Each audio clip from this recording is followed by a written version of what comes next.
Let's pray. Heavenly Father, we thank you so much for your goodness. Lord, I thank you for this city and what it means to me. And Father, as we're gathered here as citizens together, we ask that you would give us wisdom. You said in your word, if we ask, you'll give it abundantly. So give us wisdom to make the best decisions for all. And Father, that together we would draw together as one heart as we continue in our future. We ask you to bless these proceedings, and we give you all the praise in Jesus' name. Amen. I pledge allegiance to the flag of the United States of America and to the republic for which it stands, one nation under God, indivisible, with liberty and justice for all. And fact of the day. On November 2nd, 1983, President Ronald Reagan signs a bill in the White House Rose Garden designating a federal holiday honoring Martin Luther King Jr. to be observed on the third Monday of January. Fact of the day.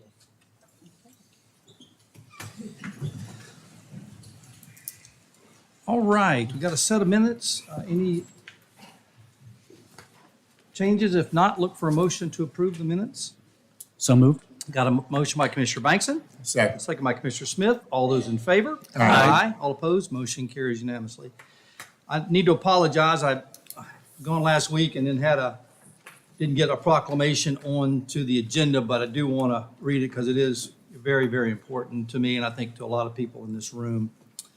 And it's the week of the family. And so let me read the proclamation. And I know I've got my good friend Victoria Laney here to accept that proclamation. Whereas the family is the foundation of the city of Apopka, it is the family that instills pride and a sense of community in our city. And whereas Apopka is blessed with a multitude of families, an essential part of its cultural, social, and spiritual fabric. And whereas strong families are at the center of strong communities, and we should take time to honor the importance of families and recognize the special connections that support and strengthen them throughout the year. And whereas during the celebration of family, we are also remembered and prayed for the families of our men and women serving in the military. And whereas by strengthening the family unit, our communities, cities, and nation will be stronger for future generations. Now, therefore, I, Brian Nelson, Mayor of the City of Apopka, Florida, by virtue of the authority vested in me by the City of Apopka, do hereby proclaim November 5th, 2022 through November 12th, 2022 to be Week of the Family.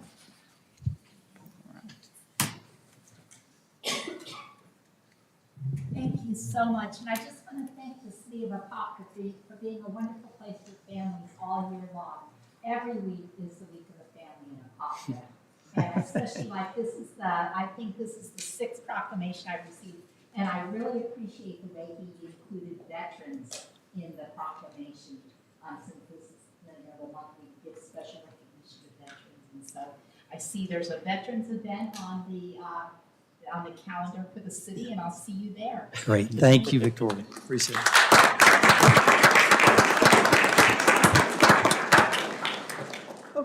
Okay, Edward, agenda, any changes to the agenda? No changes, Mayor. All right. Susan, public comment. Okay, Gregory Griffin.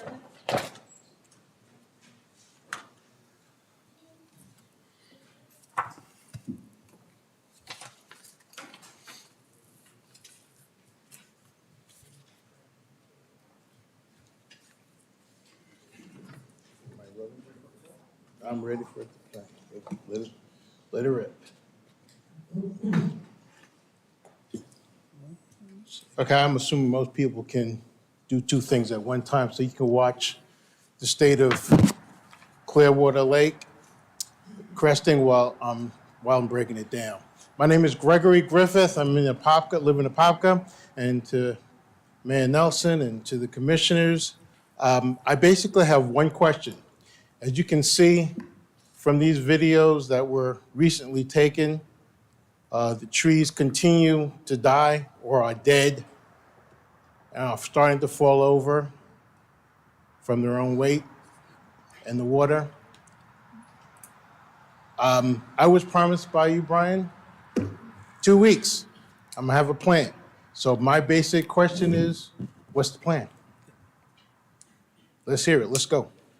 Well, we we're working on, need one more person from St. John's to get with us. We've asked some questions. I want to have the questions to the St. John's Water Management, so that when they come there, we're not blindsiding them with questions. So we're hoping to have, you want to turn that off? Can you just turn that right there? You can even turn me down, I don't care. Just turn it. So we're just waiting on the, a date from the St. John's Water Management. They were going to send their PR person, and I didn't think that was appropriate. I wanted an engineer there from St. John's. So I was hoping to have the answer or a time for everybody. I've got the group, and we'll send you an email, hopefully by, close of business today. Okay, we've got Okay. my email address. Yep. But after that, because that sounds like more talking. So after that, then what? Well, they've got to tell us what can and can't be done. I mean, so there are things that we can do and we can't do, and what St. John's, a lot of this will be determined by the St. John's Water Management and not by the city of Apopka. I see, sounds like we'll delay.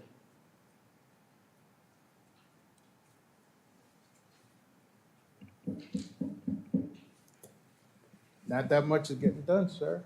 This thing is getting worse and worse. Look at it. It's not going to get better. It's getting worse and worse. For the last 5 years, every year, it's getting worse and worse and worse and worse. And it's costing more and more money to fix it. Now we have dozens and dozens of trees that are dead. And now they're starting to fall over. God forbid we have a major storm. Those are going to be projectiles. What does it take to get it done? That used to be a stick right there, and the one behind it, you can't even hardly see it now. The water's still rising. So is there anything else? You're waiting for St. John's to tell you what to do, and that's it? We're going to sit down and we'll talk with you about if they have some solutions. We've got a couple things we want to bring to the table, but St. John's will have a big part of that. Yes. Okay. So when is that going to happen? As soon as I get a confirmation on a date and time, you will be the first to know. Okay. Will there be any movement between now and next meeting? Yes. Okay. Meeting will be before the next meeting. Good. So then we Yep. can get some updates as to which Yes. way we're going to Yes, go, we will. right? Yep. Okay. We will. Thank you. Good. Thank you. Okay, Venus Griffith.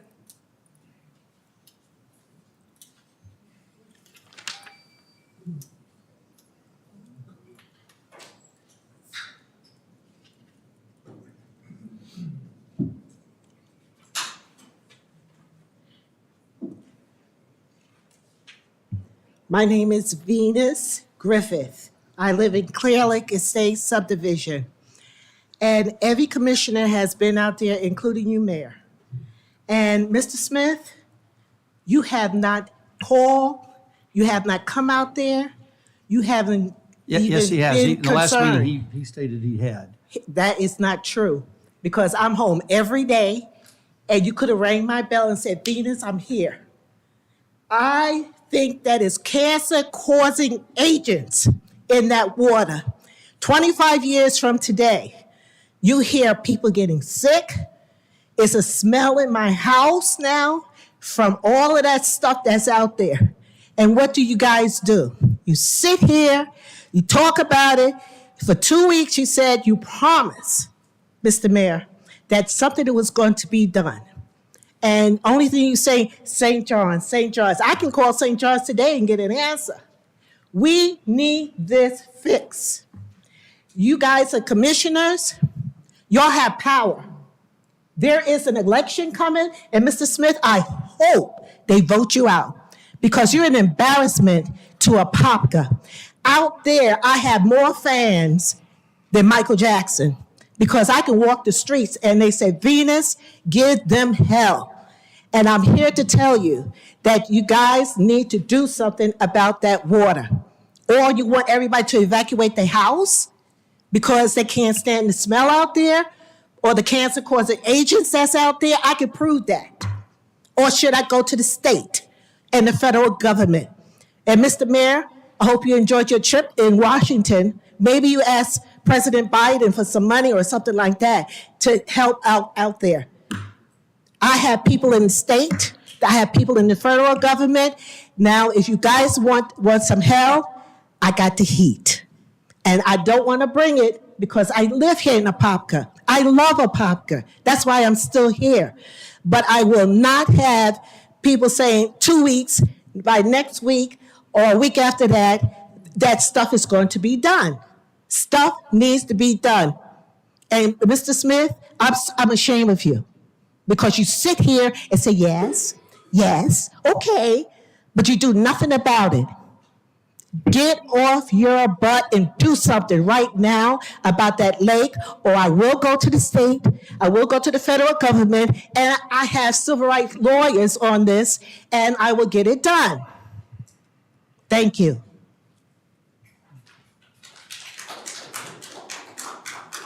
Okay, Albert. Mackenzie?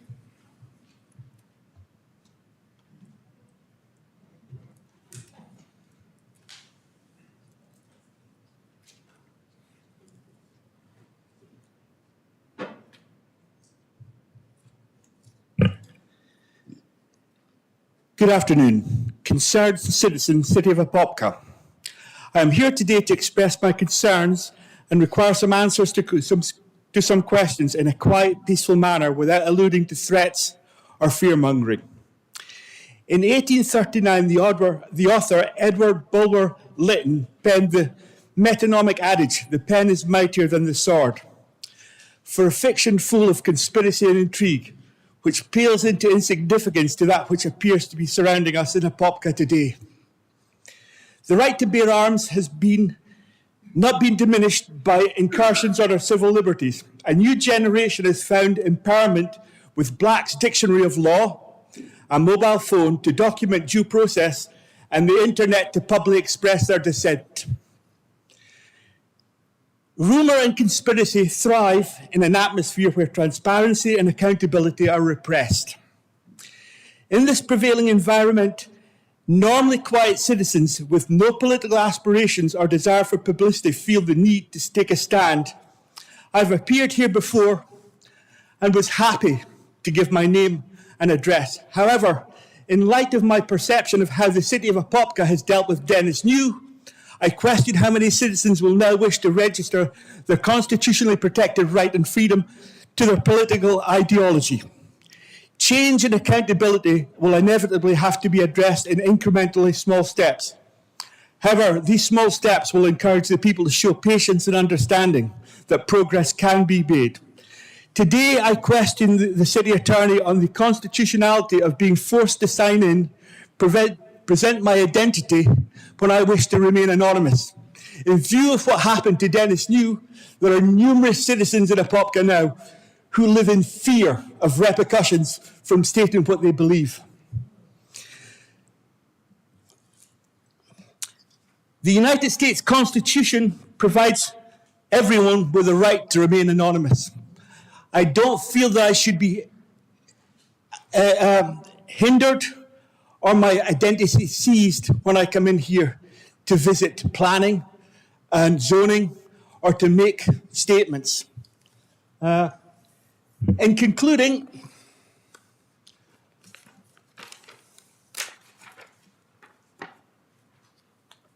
I have some problems with the fact that some people are accredited with 3 or 4 minutes here and other people can speak for a long time. I therefore have, in conjunction with others, purchased a domain name. It's called cityofapopka.info.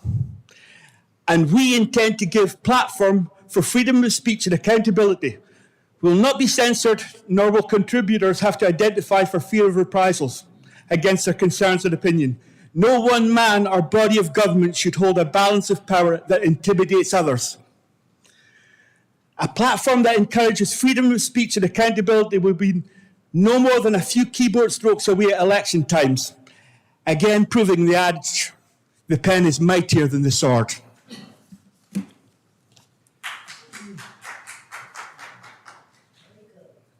Okay, Paul Billings?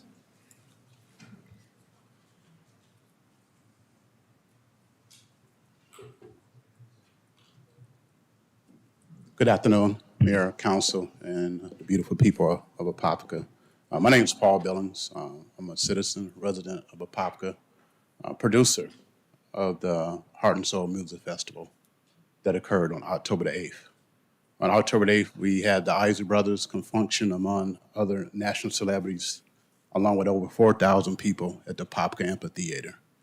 I'm only here addressing this event because at the last city commissioner meeting, our event was cast in a negative light, and it was offensive.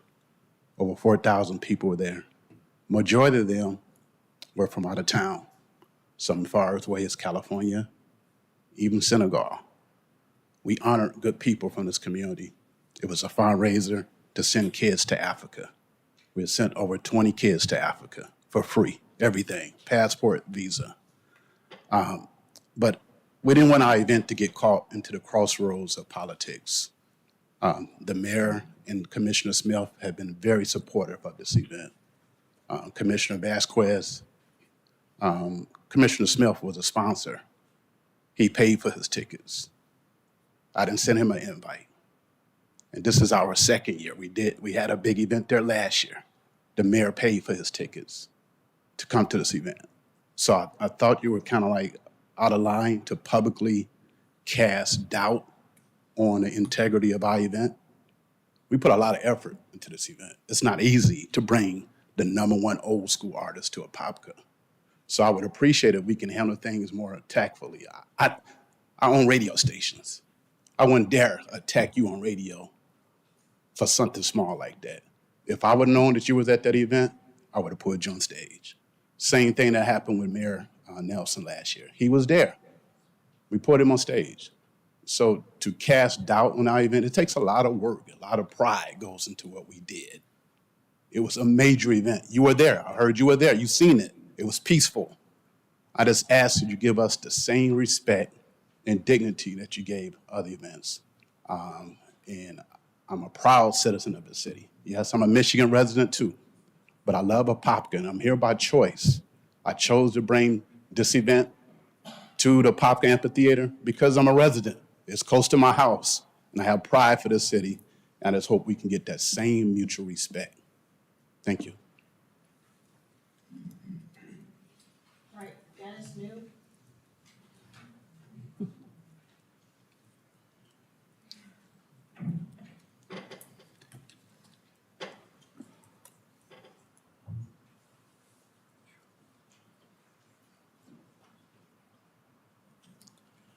Dennis New, 105 West Magnolia Street, Apopka, Florida.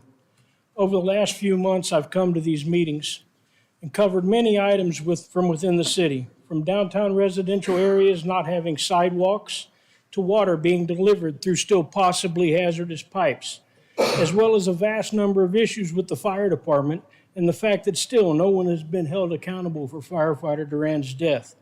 I've included information on city-owned properties which were not in compliance with the municipal code, communication issues both internally, as mentioned by Commissioner Velasquez on several occasions, to communications put out to the citizens and the taxpayers, the post-hurricane cleanup being a perfect example. Let's all forget all the areas having flooding issues due to overbuilding, poor engineering oversight, also due to lack of transparency, such as the substantial pay increase the mayor was included in the budget without discussion, while the commission and taxpayers were distracted by staffing and safety concerns for the fire department. I have stated on many of those occasions that I have concern for retaliation and attempts at intimidation, such as the continued weaponization of city departments. Selective limiting of speech, demonstrated by the fact that without fail, the 4-minute cutoff is used on certain speakers, while others are allowed to go 6, 8, even 15 minutes. Mr. Benj and Mr. Rankin are perfect examples of the extreme time limit overrun. I am sure today will be the same. I ask again, what's happened to this city that I love so much? And are other residents willing to stand up and step the challenge to corruption? Challenge the intimidation, remind people that they were elected to represent the taxpayers, not rule them, to represent all of the taxpayers, not just the large developers and builders. This is not a kingdom. Seeing that my words, which I think a lot of people are listening to and feeling, are not being heard by certain people in the city, I come today to talk about a city code reference. I'll use the rest of my time to read some of that for you. City Code, Section 4.05, recall. Any member of the City Council may be removed from office by the electors of the city following the procedures for recall established by the general law and ordinance of the city. It references state law, municipal or federal, Florida Statute 100-361, Title 9, Chapter 100.361, municipal recall. Application and definition. Any member of the governing body of a municipality or charter county hereinafter referred to in this section as the municipality may be removed from office by the electors of the municipality when the office represents a district that is elected by only the electors in that district. Only the electors in that district are allowed to vote and sign a petition for recall. When the official represents a district and is elected at large, all of the electors must be involved. Where used in this section, the term district shall be construed to mean an area or region or municipality from which the member of the governing body is elected by the electors from such area or region. Members may be removed from office pursuant to the procedures provided in this section. The method of removing members of a governing body or a municipality is in addition to any other method provided by state law. And from that, you start a recall petition. And that petition can begin in April. And I'm here to tell you, when it comes out, don't be surprised. I'm the push behind it. That's the end of my 4 minutes. You can save the callus on your finger.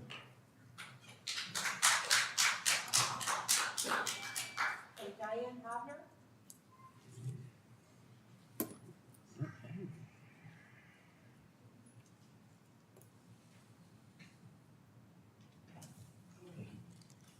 Thank you.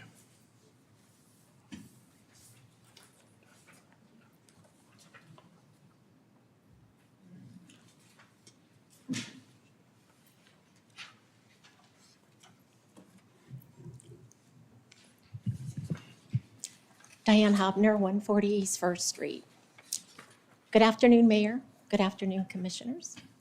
I am here today before you to clarify and correct a recent public record emailed by Commissioner Velasquez on Monday, October 17, 2022. And I quote, "It is my understanding the mayor has taken the Festival of Trees away from the museum and given it to Ms. Diane Hobner to oversee, and the funds raised from the Festival of Trees will be given to the Epilepsy Association."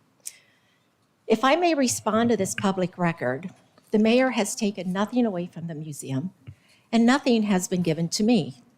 Francis Portalatin, Seacoast Bank of Apopka, approached me months ago, to do a tree festival, as Seacoast Bank would like to financially be the sponsor of this event. The Epilepsy Association of Central Florida is a customer at Seacoast Bank. So it's all very simple. I have requested to meet with Commissioner Velasquez several times to review with her that I was not approached or asked by members of the museum to assist or co-sponsor any form of a Christmas event this year. The Epilepsy Association of Central Florida has rented Camp Weewa for the Jingle Mingle. They have an amazing event planned with over 60 decorated trees, over 20 decorated wreaths for silent auction, s'mores around the fire pit, Santa will be coming in on the red carpet, a boutique with ornaments for the holidays, raffles, cookies, holiday music, and so much more. All proceeds from the Jingle Mingle will go to fund a camp for children who suffer from epilepsy. We could not ask for any better environment for these children to enjoy the great outdoors and structured events. I certainly wanted this opportunity to correct any misinformation so everyone can come and enjoy the Jingle Mingle with an open heart. Epilepsy has touched many families, and this is a nonprofit organization that does tremendous things in Central Florida. By having the Jingle Mingle at Camp Weewa, the event will be introducing the camp to many businesses and families that have not ever seen this beautiful property. My participation in community events is not new. I have volunteered for many events, including the National Wild Turkey Federation, the VFW, the Apopka Police Department, the Apopka Fire Department, the Apopka Museum, Vision 2020, and many prior Epilepsy Association events. I know that if anyone has a question about this, that I am certainly easy to find in town. Please feel free to give me a call or stop by our office. And I want to thank you for this opportunity, and I look forward to seeing you at the Jingle Mingle on December 3rd. And I just want to take one more minute and thank our Commissioner Bankston for your dedication as our commissioner for the city for the last 6 years. Even though you will be missed on our city council, we know you will continue to serve our community with heart and soul. And we wish you the very best in your campaign for the Florida House of Representatives. Thank you so much. So I'll respond to that. If you can, I'll respond to that because you obviously did not read the entire email, nor did you mention the email that shortly followed after that, in which I had spoken to you and said why I canceled the meeting.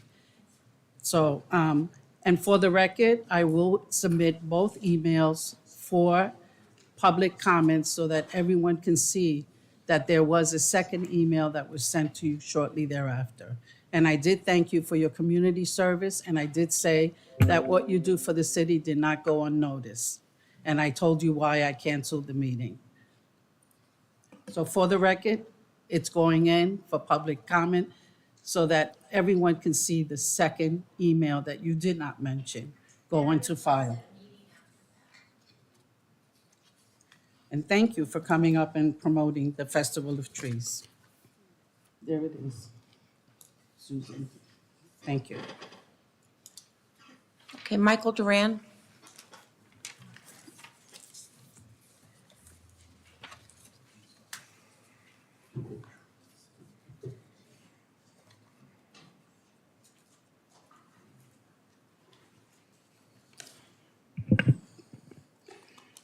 I'm Mike Duran. I live in Claremont, Florida, and this will be quick. Thank you all for allowing me to speak here today. As you all are aware, I have been motivated and inspired by my son, Austin, and by the letter that he wrote only 10 months into his career as a firefighter EMT. Austin was able to point out some things that he felt he could improve into the apartment in which he faithfully served. He went as far as suggesting things such as putting a mentorship into place, which I know that he would be happy to know it is now there and working. Austin absolutely loved working with Apopka Fire. He was proud to be a member of his team and a member at the city in which he worked. He was the type of person that would give, and by that way, he continues to inspire me. Through my son, I am inspired to give something back. And today is my incredible pleasure to be able to publicly announce that in partnership with my employer, the Clydesdale team, our city leadership, and the Apopka Fire Department, that the world famous Clydesdale team will be brought to Apopka by Austin Duran, Austin's Army, on December 2nd during the annual Christmas tree lighting. My goal is to bring awareness to the city and to promote unity and excitement and joy that came from a tragic event. Mr. Mayor, Commissioners, thank you for allowing me to do this for the city. And through my son, we will forever be Austin's Army. Thank you. Thank you. Thank you.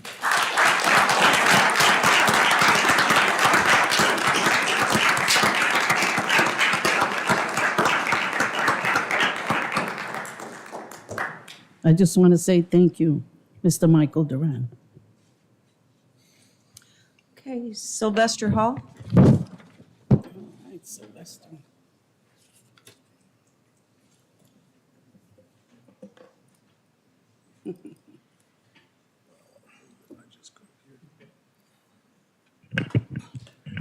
Good afternoon, Mayor, Commissioners. How everybody doing?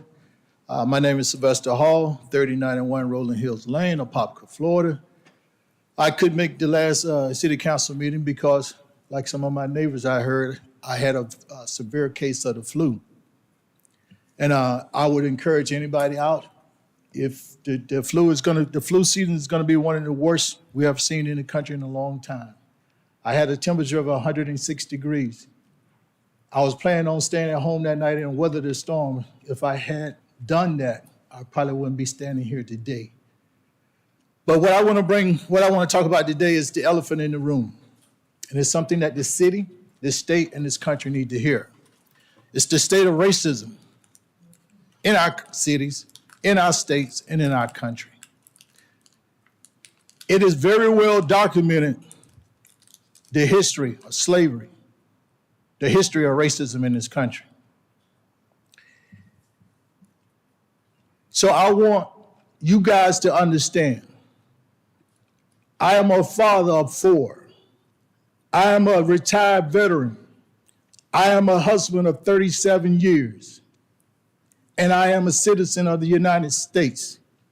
But to some in this country, I will never be more than nothing but a nigger. And that needs to change.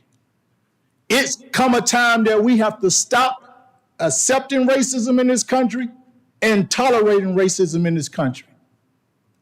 And that time is now. It used to be a time where people would wear a mask.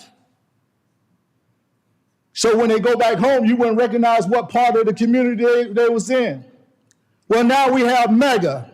It's okay to take off the mask. It's okay to say, I am a racist. It's okay to brag about it. I say enough is enough. We don't want to teach critical race theory. I say to myself, how racist is that? And one of the biggest objections, I do not want my daughters and my kids to feel sorry about history, what was done. Well, how the HELL do you want me to talk to my daughters and my family? What about their feelings? So for me, if you object to critical race theory, I look at you as an undercover racist. That's me. And I'll put it out there and I'm unapologetic. And I'll stand behind it. I have a mayor,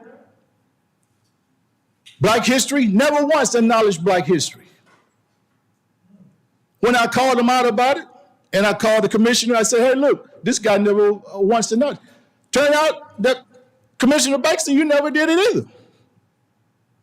You can go back and look at the tapes. So everything that I'm saying here, one thing you guys should know about Sylvester Hall, when I come here, I speak facts and I speak from the heart. And you can go back and you can look up facts. Facts never lie. It's documented. Laws do not change people's moral conscience. If you was a racist back then, 9 times out of 10, if the God haven't changed your heart, you're still a racist. There's no in between here. Either you're a racist or you're anti-racist, period. And when you go to vote, let your conscience be your God. Today, people in Ukraine are dying in a war fighting for democracy. Tomorrow, will it be the United States of America? One of the most deadliest wars, if not the most deadliest war in our history, the Civil War. We lost over 600,000 good men and women, how we said, on both sides.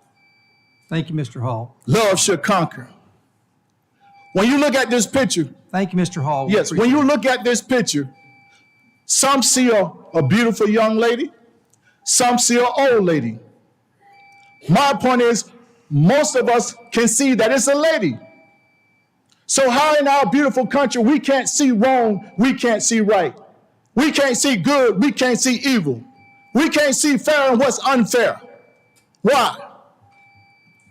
All right, And so thank you, Mr. I Hall. remind you of these that I have reminded you so many times Thank that you, probably would have Mr. saved Hall. Mr. Appreciate Austin's it. son, would have saved his life.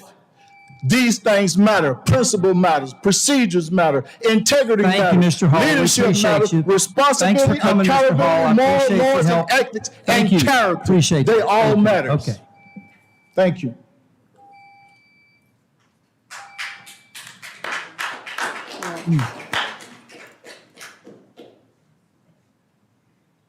That it? Wow.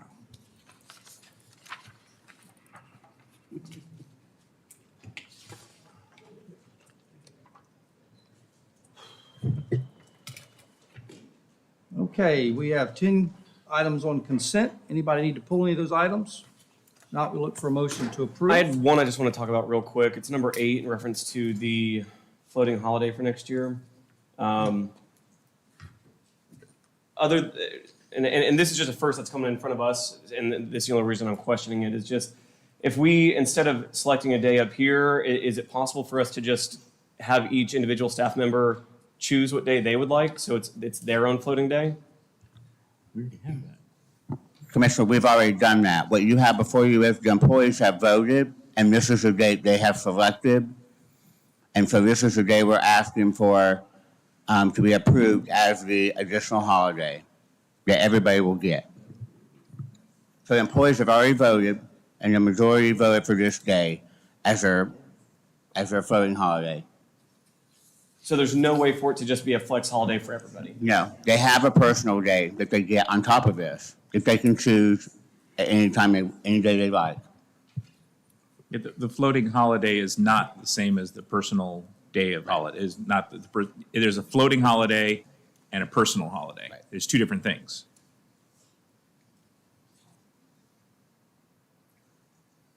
Okay. Okay, any other items? Okay, if not, look for a motion to approve the consent agenda. So moved. Got a motion by Commissioner Bankson, Second. second by Commissioner Velasquez. All those in favor? Aye. All opposed, motion carries unanimously. Next up, master plan amendment, Crossroad to Kelly Park. Miss Jean.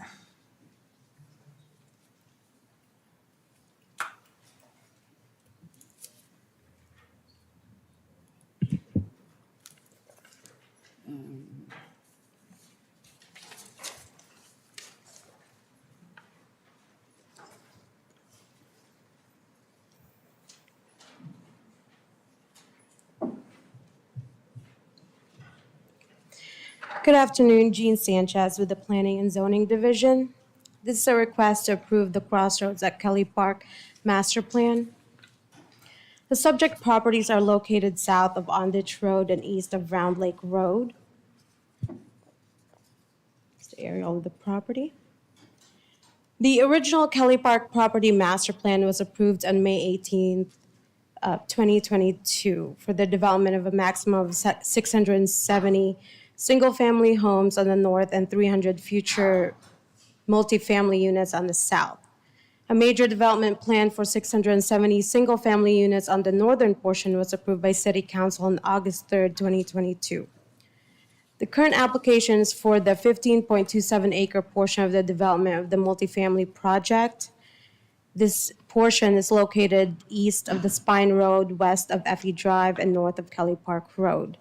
This amendment to the master plan includes details on the multifamily section only of the development that weren't specifically known and included at the time of the master plan approval. The main access point to the multifamily development is on Kelly Park Road and a connection on Effie Drive. While a maximum of 300 multifamily units were approved, 280 multifamily units and 7 four-story apartment buildings are depicted under the proposed amendment. There is no proposal to increase the previously approved total number of units. The applicant also includes an open space program in the multifamily portion that consists of a park, dog park, pool, a clubhouse for a total of approximately 3 acres. The DRC and Planning Commission recommend approval. The recommended motion is to approve the Crossroads at Kelly Park Master Plan. Staff and applicant are available for questions. Any questions for Jean? I have just one. Since there's no change in the total number of units, does that mean that it's not required to go back before the school board? I don't believe so, sir, because they are actually they got their capacity already on this property. Was this part of the DRI? Jim, you, Apologies. This was part of the DRI, correct? This was originally part of the Kelly Park Crossings DRI. If you can remember, the capacity for school on the Kelly Park Crossings DRI that we've abandoned has still stayed with the land. So the entitlements are there as far as school's capacity is concerned. All right. okay, any other questions for Jean? Okay, anybody from the public wish to speak on this matter? Come on down.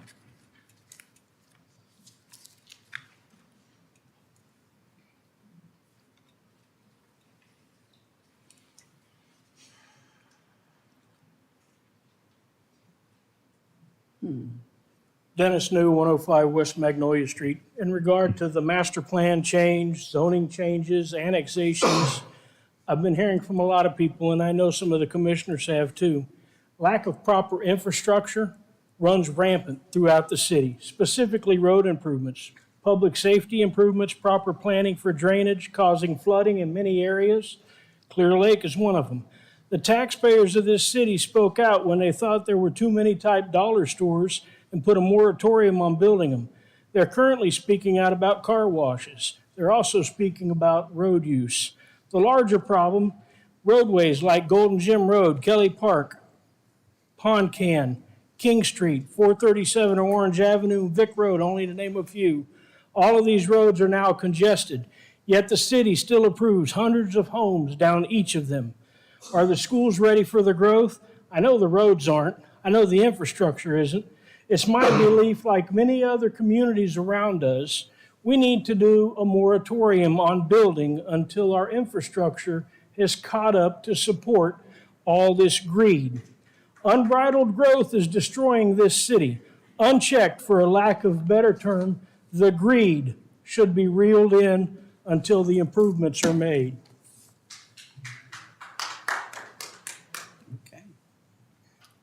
Anybody from the public wish to speak? Anybody else? Okay, come on.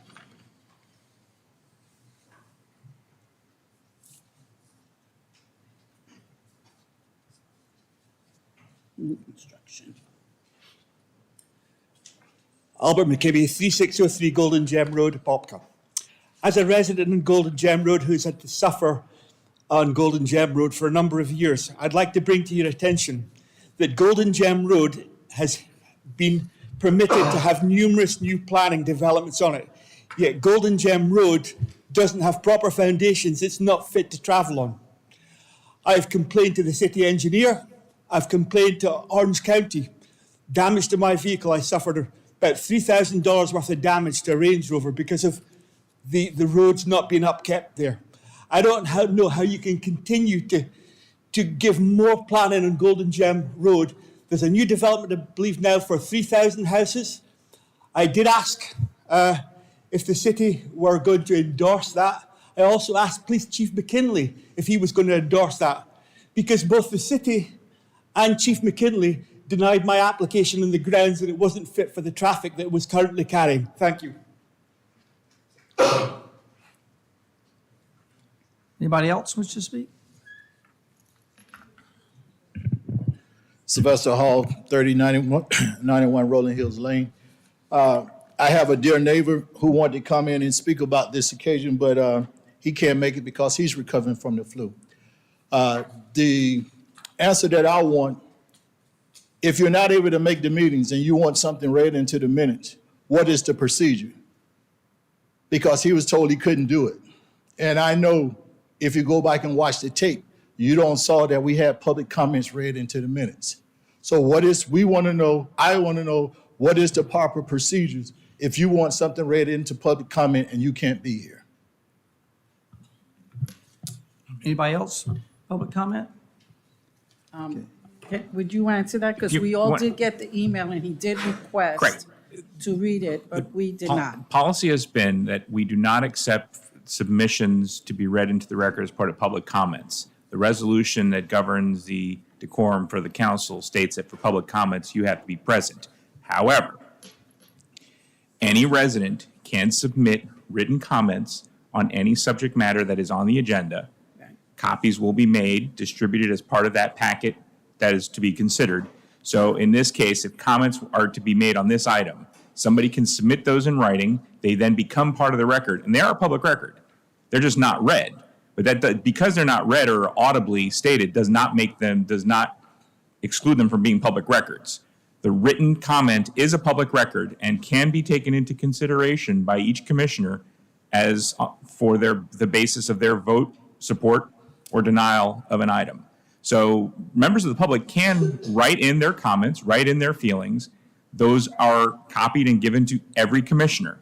And then you as a commissioner can consider it as you please, just as you can consider somebody who comes and audibly makes a public comment before you during public comment or comments on a matter that's that is on the agenda. Okay. Thank you. So then my can quick I- question. No, we're not, this is. Okay, so, obviously, the email that was received from one of our I'm residents. not a dog. You don't tell me to sit. I'm sorry. From one of our residents, which is Mr. Rod Olson. He sent an email, and his email really pertains to all the developments that we are going to vote on today. And his contention is, as he has done in the past, has to be with the school capacity. Correct. And- So I will take his email, which he sent to us, I think yesterday, I opened it today, and then it will be public. It's for public record now. It's a public record. The minute Okay. it's in your hands, it's part of this council's public record. It's Okay. a public record.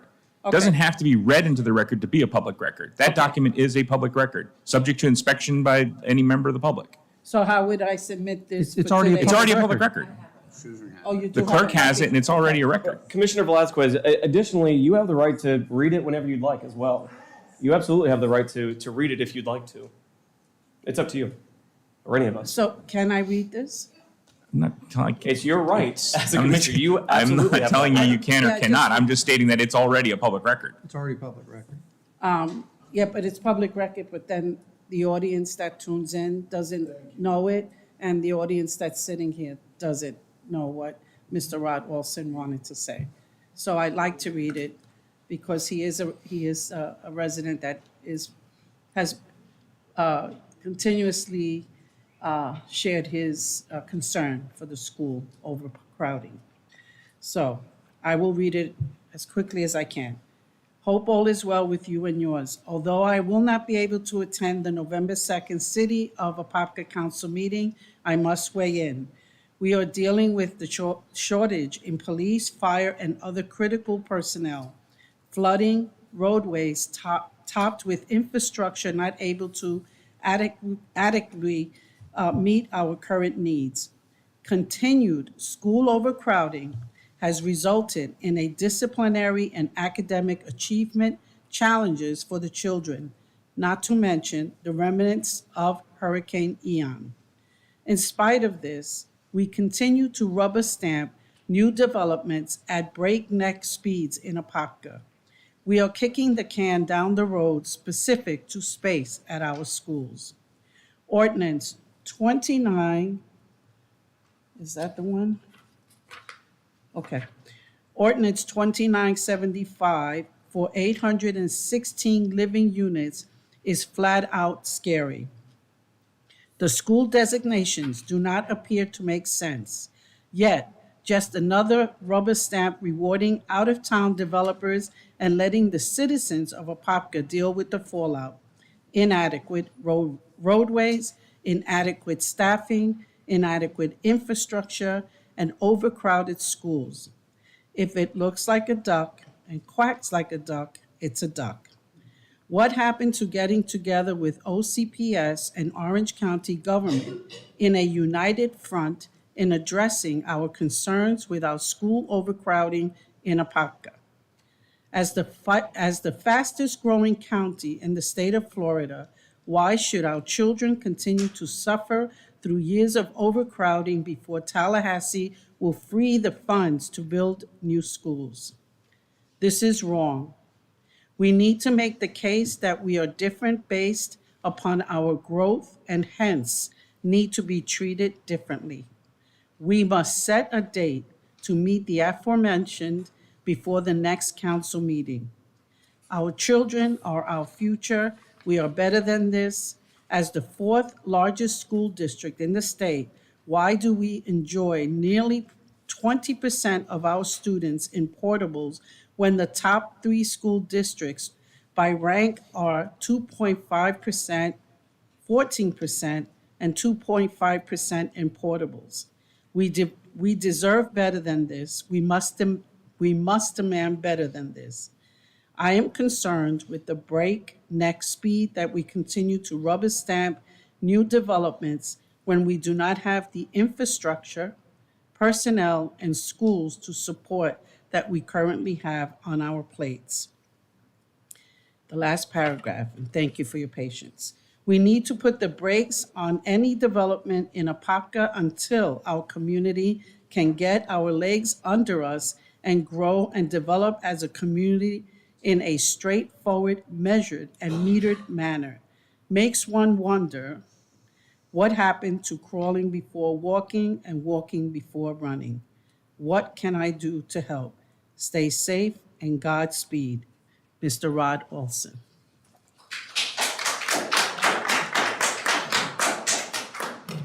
Thank you for allowing me to read it. Any other public comment? Okay, not look for If a I can- motion. Sure. Can I? Absolutely. Yeah, I actually did reach out to our Orange County representative, Ms. Bird, and go over some of these issues here. She said that the portable numbers are different than this.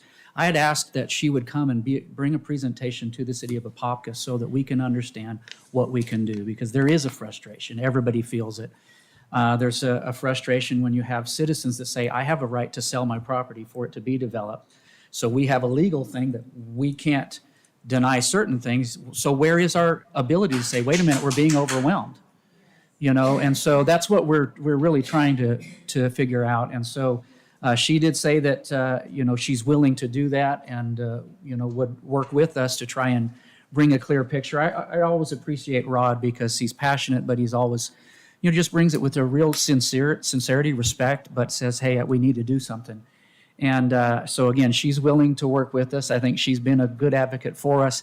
This is it's an interesting situation. I guess that's not the best word, but the bottom line is part of what pays for our infrastructure and pushes Orange County to give us more funds to build our relief schools is the process. So it's like this chicken egg thing, and it, you know. So you know, I'll know after next week whether I can try and hit that from a different level.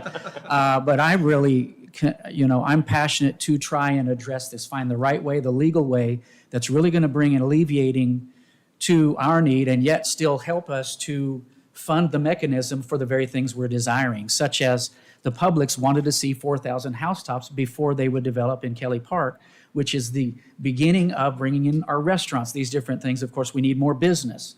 You know, so all of these things are intricate, and I know for me, there's been no attempt to bring a deaf ear, and I could sit and say, hey, this is my last meeting, I'll just stay low and not say anything, but yes, this is important, and we do hear that, and solutions are being sought. It's not simply being ignored, but trying to deal with Orange County's very intricate formula for how they fund our schools. It's one of the reasons we got our Kelly Park School bumped up on the list because of some of that growth. I'm frustrated that our own dollars don't stay here for us. They're put into the pot and then they put it wherever they want. So some of that may be squeaky wheel getting the grease, and again, I'm sure as you continue in that, we can continue to advocate for that. I just think there's the frustration here is, okay, when are we going to deal with it? And, I would be in favor of doing those things. And again, I believe that Ms. Bird is as well. And so let's move forward. Thank you, Mr. Mason. And I know that we've had this conversation before, and it's not just a city problem, but the state plays a role in this as well. And so I agree with Mr. Olson that we need to meet with our legislators and see what we can do. in order to change the rule that's in place that determines when a school is being built. And so legislature will be back in session in January. And so we need to be prepared to have that conversation. Commissioner. That's what I said when I was campaigning, a workshop. This is the perfect opportunity for a workshop, bring everyone together and actually kind of hash out how we move forward. So I agree with everybody up here. Yeah, we was trying to just bring them as a presentation, but they wanted to go workshop. So I guess since they haven't done presentation, maybe we'll have to go to a workshop. So with that, we'll look for a motion to approve the master plan amendment for the crossroads at Kelly Park. So moved. Got a motion by Commissioner Nesta. Second. Second by Commissioner Bankson. All those in favor? Aye. All opposed? Motion Nay. carried. Okay, so we have a 4-1 with Commissioner Smith in the opposition. Okay, next up, the Second Amendment to the amended and restated land development agreement for Hamrick property, future land use agreement. Okay, Vladimir. Good afternoon, everyone. Vladimir Simonovsky, Public Services Department. Mayor, Commissioner, what we're bringing to you today is the Second Amendment to amended and restated land development agreement for Hamrick property, future land use amendment, ordinance number 2690. On March 6, 2019, the City Council approved the land development agreement associated with the Hamrick property, future land use amendment. And then on December 4, 2019, the City Council approved the First Amendment to the land development agreement to address off-site road improvements associated with Pittman Road, to include also the project-specific development standards, to create a phasing schedule for the development of the project, and to address the revised utilities connections points along Mount Sterling Road Avenue. Following the completion of the Hamrick Estates development infrastructure, a Second Amendment to the land development agreement is required to address the exact utility impact fee credits. Pursuant to Section 2H and 2I of the amended agreement, the developer submitted to the city the expenditures for relocation of the water, sewer, and reclaimed water lines and improvements to Mount Sterling Avenue, together with sufficient supporting documentation and any additional information requested by the city from the developer as required by Section 2257F of the City of Apopka Code of Ordinances. So staff has reviewed the expenditure summary and determined that such reimbursements qualify and should be granted city utility impact fee credits in the amount of $218,365.80. Okay, So any if questions? you have any questions? For Vlad? Okay, anybody from the public wish to speak on this matter? Not, we'll close the public hearing and look for a motion to approve. Where are we? The Second Amendment to the amended and restated land development agreement for the Hamrick Properties Future Land Use Amendment. So moved. So moved. Got a motion by Commissioner Smith, second by Commissioner Velasquez. All those in favor? Aye. All opposed, motion carries unanimously. Next up. Thank you. Pam.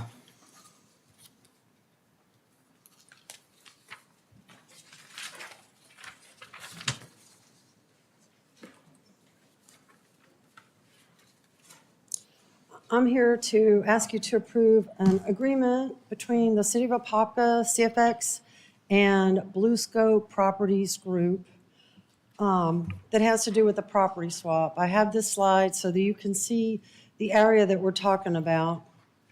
I think if I do this, no. Sorry, I got ahead of myself. We're talking about the properties on the west side of 429, south of where you see Peterson Road. You see the property that kind of juts out from the expressway. Here it's shown better now that you know the area.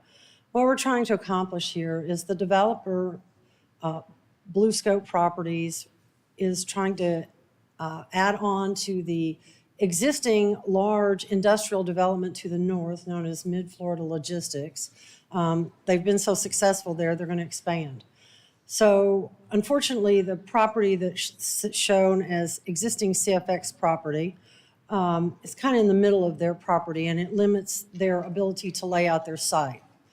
So we, meaning me and the developer, went and talked to CFX. They're willing to swap that property with another property that's under contract to the developer down on the southwest corner.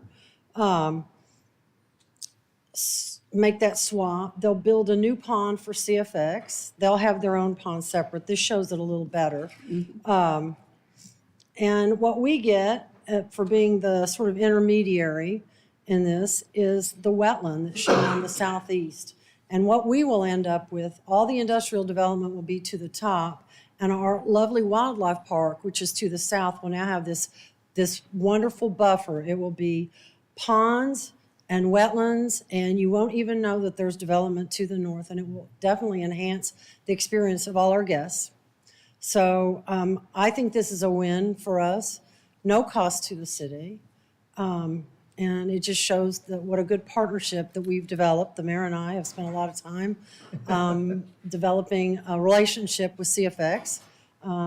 What good relationships bring you. So I guess my request is that you will approve this agreement so that we can move forward with this exchange. I don't think anybody's here from CFX, are they? No, they weren't able to make okay, it, but our partners at Blue Scope are here. Yeah. So any questions for Pam? No, thank you for the time that you gave me yesterday in order to kind of explain this. So I saw the benefit of it. Thank you. Thank you.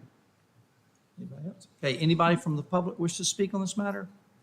Close the public hearing, and just, I want to thank Pam. Yeah, it was it was one of those unique agreements that, is going to help us and help, obviously, develop a nice, clean, squared up property for them to develop, and yet we get that buffer for our birding park, which is, I think, really critical and pretty exciting. So thank you, Pam, for all your help on that. So look for a motion to approve the property exchange agreement with CFX and Blue Scope Properties Group LLC for the State Road 429 pond. So moved. Got a motion by Commissioner Bankson, second by Second. Commissioner Velasquez. All those in favor? Aye. All opposed? Motion carries unanimously. Next up, ordinance number 2976. Okay, ordinance number 2976. An ordinance of the City of Apopka, Florida, to extend its territorial and municipal limits to annex pursuant to Florida Statute 171.044, the hereinafter described land situated and being in Orange County, Florida, owned by Robert Grossenbacher, 1/5 interest, Scott Grossenbacher and Todd Grossenbacher, 1/5 interest, Carol Ditch Trust, 1/5 interest, Mary Frisbee, 1/5 interest, Elizabeth Townsend, 1/5 interest, located north of US 441 Connector Road, east of State Road 429, and west of Plymouth Sorrento Road, comprising 8.39 acres, providing for directions to the city clerk, severability, conflicts, and an effective date. Any changes, Roxanne? No changes. Okay, anybody from the public wish to speak on this matter? Not, we'll close the public hearing. Look for a motion to adopt ordinance number 2976. So moved. Got a motion by Commissioner Nesta. Second. Second by Commissioner Smith. All those in favor? Aye. All opposed? Motion carries unanimously. Next up, ordinance number 2972. Ordinance number 2972.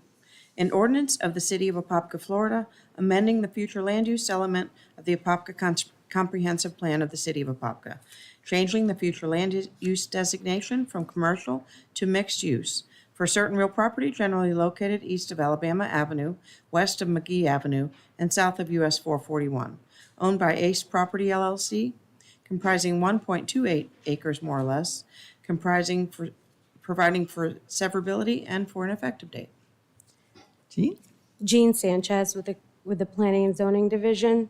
This is a request to accept the first reading of ordinance number 2972, amending the future land use designation for Ace property from commercial to mixed use.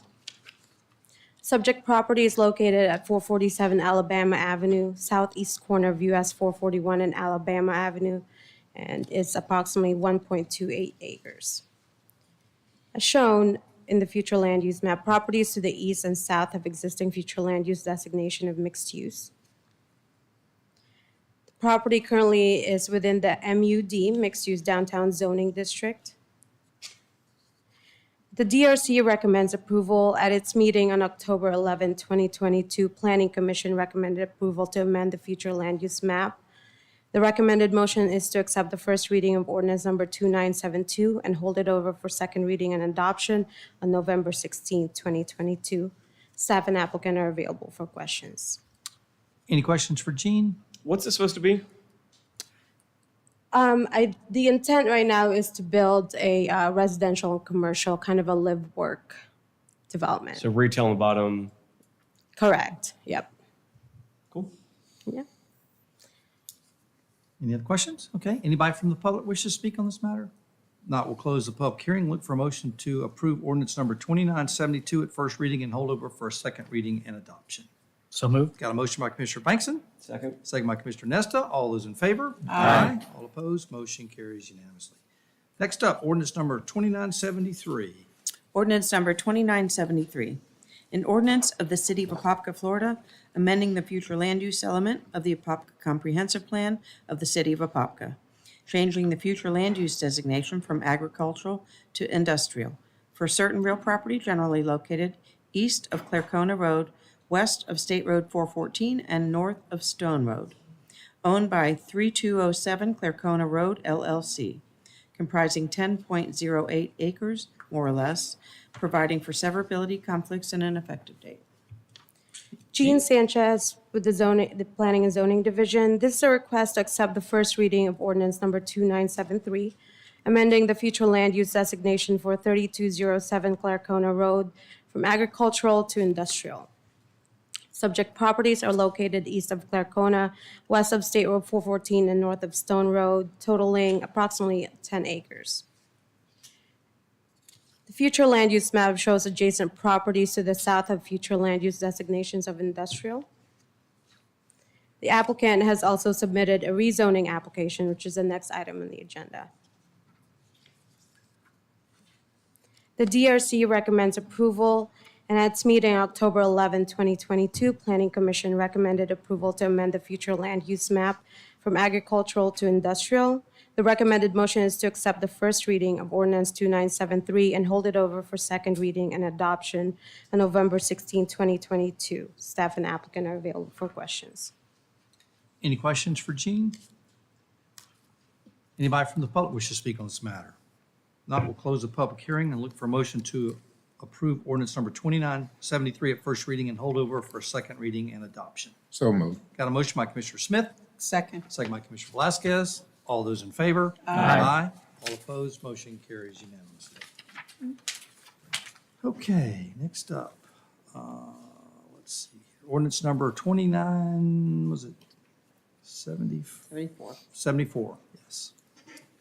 Ordinance number 2974. An ordinance of the City of Apopka, Florida, changing the zoning from agriculture district to IL light industrial for certain real property generally located east of Clarcona Road, west of State Road 414, and north of Stone Road, comprising 10.08 acres more or less and owned by 3207 Clarcona Road LLC, providing for severability, conflicts, and an effective date. Jean? This is a related request with your previous item. This is a rezoning application, and this is to request to amend the zoning map from agriculture to IL, which is light industrial, and it would be compatible with the requested industrial future land use designation. Planning Commission and DRC recommend approval. The recommended motion is to accept the first reading of ordinance number 2974 and hold it over for second reading and adoption on November 16th, 2022. Staff and applicant are available for questions. Any questions for Jean? Anybody from the public wish to speak on this matter? Not, we'll close the public hearing. Look for a motion to approve ordinance number 2974 at first reading and hold over for a second reading and adoption. So moved. Got a motion by Commissioner Velasquez, Second. second by Commissioner Nesta. All those in favor? Aye. All opposed? Motion carries unanimously. Next up, ordinance number 2975. Ordinance number 2975.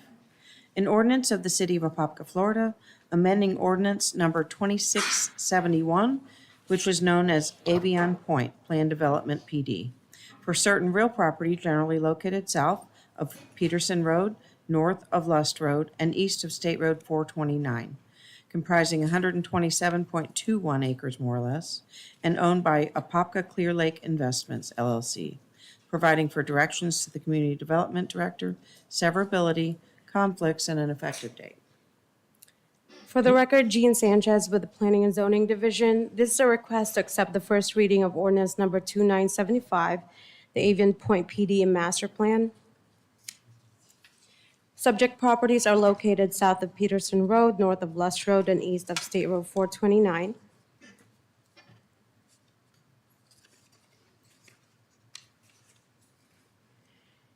The Avion Point PD was first adopted with the master plan on September 19, 2018 via ordinance number 2671. Subject property is approximately 127.2 acres in size and zoned PD plan development. Has future land use designations of residential medium density and residential low density. Applicant is requesting to amend the PD and master plan, proposing an increase in the total amount of residential units that were previously permitted. The development design standards from the current master plan are carried over to this proposed master plan. Ordinance number 2671 permitted up to 758 residential units consisting of single-family townhomes, multifamily units, and a shared use recreation area, as well as a parcel for school. Access to the development is via the Grand Avion Parkway. Applicant is requesting to increase the number of multifamily units by 56 units, changing the project density from 7.36 dwelling units per acre to 7.95 dwelling units per acre, and the multifamily unit count total from 482 to 538. The maximum permitted density in the multifamily portion of this PD is 10 dwelling units per acre. The DRC recommends approval, and at its meeting on October 11th, 2022, Planning Commission found the proposed amendment to the PD and master plan consistent with the comp plan and land development code, and unanimously recommended approval of the proposed amendment. The recommended motion today is to accept the first reading of ordinance number 2975 and hold it over for second reading and adoption on November 16, 2022. Staff and applicant are available for questions. Okay, any questions for Jean? I have a question. Sure. It's 56 more units?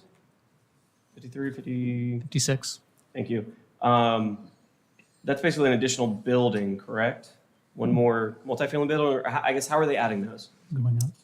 I'll let Jason We'll let the Mahoney, applicant, okay. the project engineer, answer that for you.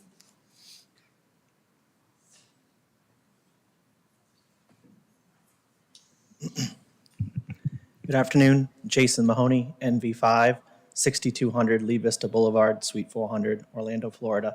We're the engineer of record for the PD. And to answer your question, the units would likely be inserted into the same number of buildings. So in this case, we're talking about the northwest corner of the property where we show, looks like 5 residential buildings. So they'll get the same number of units within those 5 residential buildings. Are they all 4-story, or you're going to have to go to 5-story with that? I believe it's going to remain 4-story. All of them? Okay. Okay. Thank you. And my question, what size is the lot that you're setting aside for the school? If you give me 1 second, I can tell you. It would be lot B5 on that plan. Lot B5. It's on page 208 on there.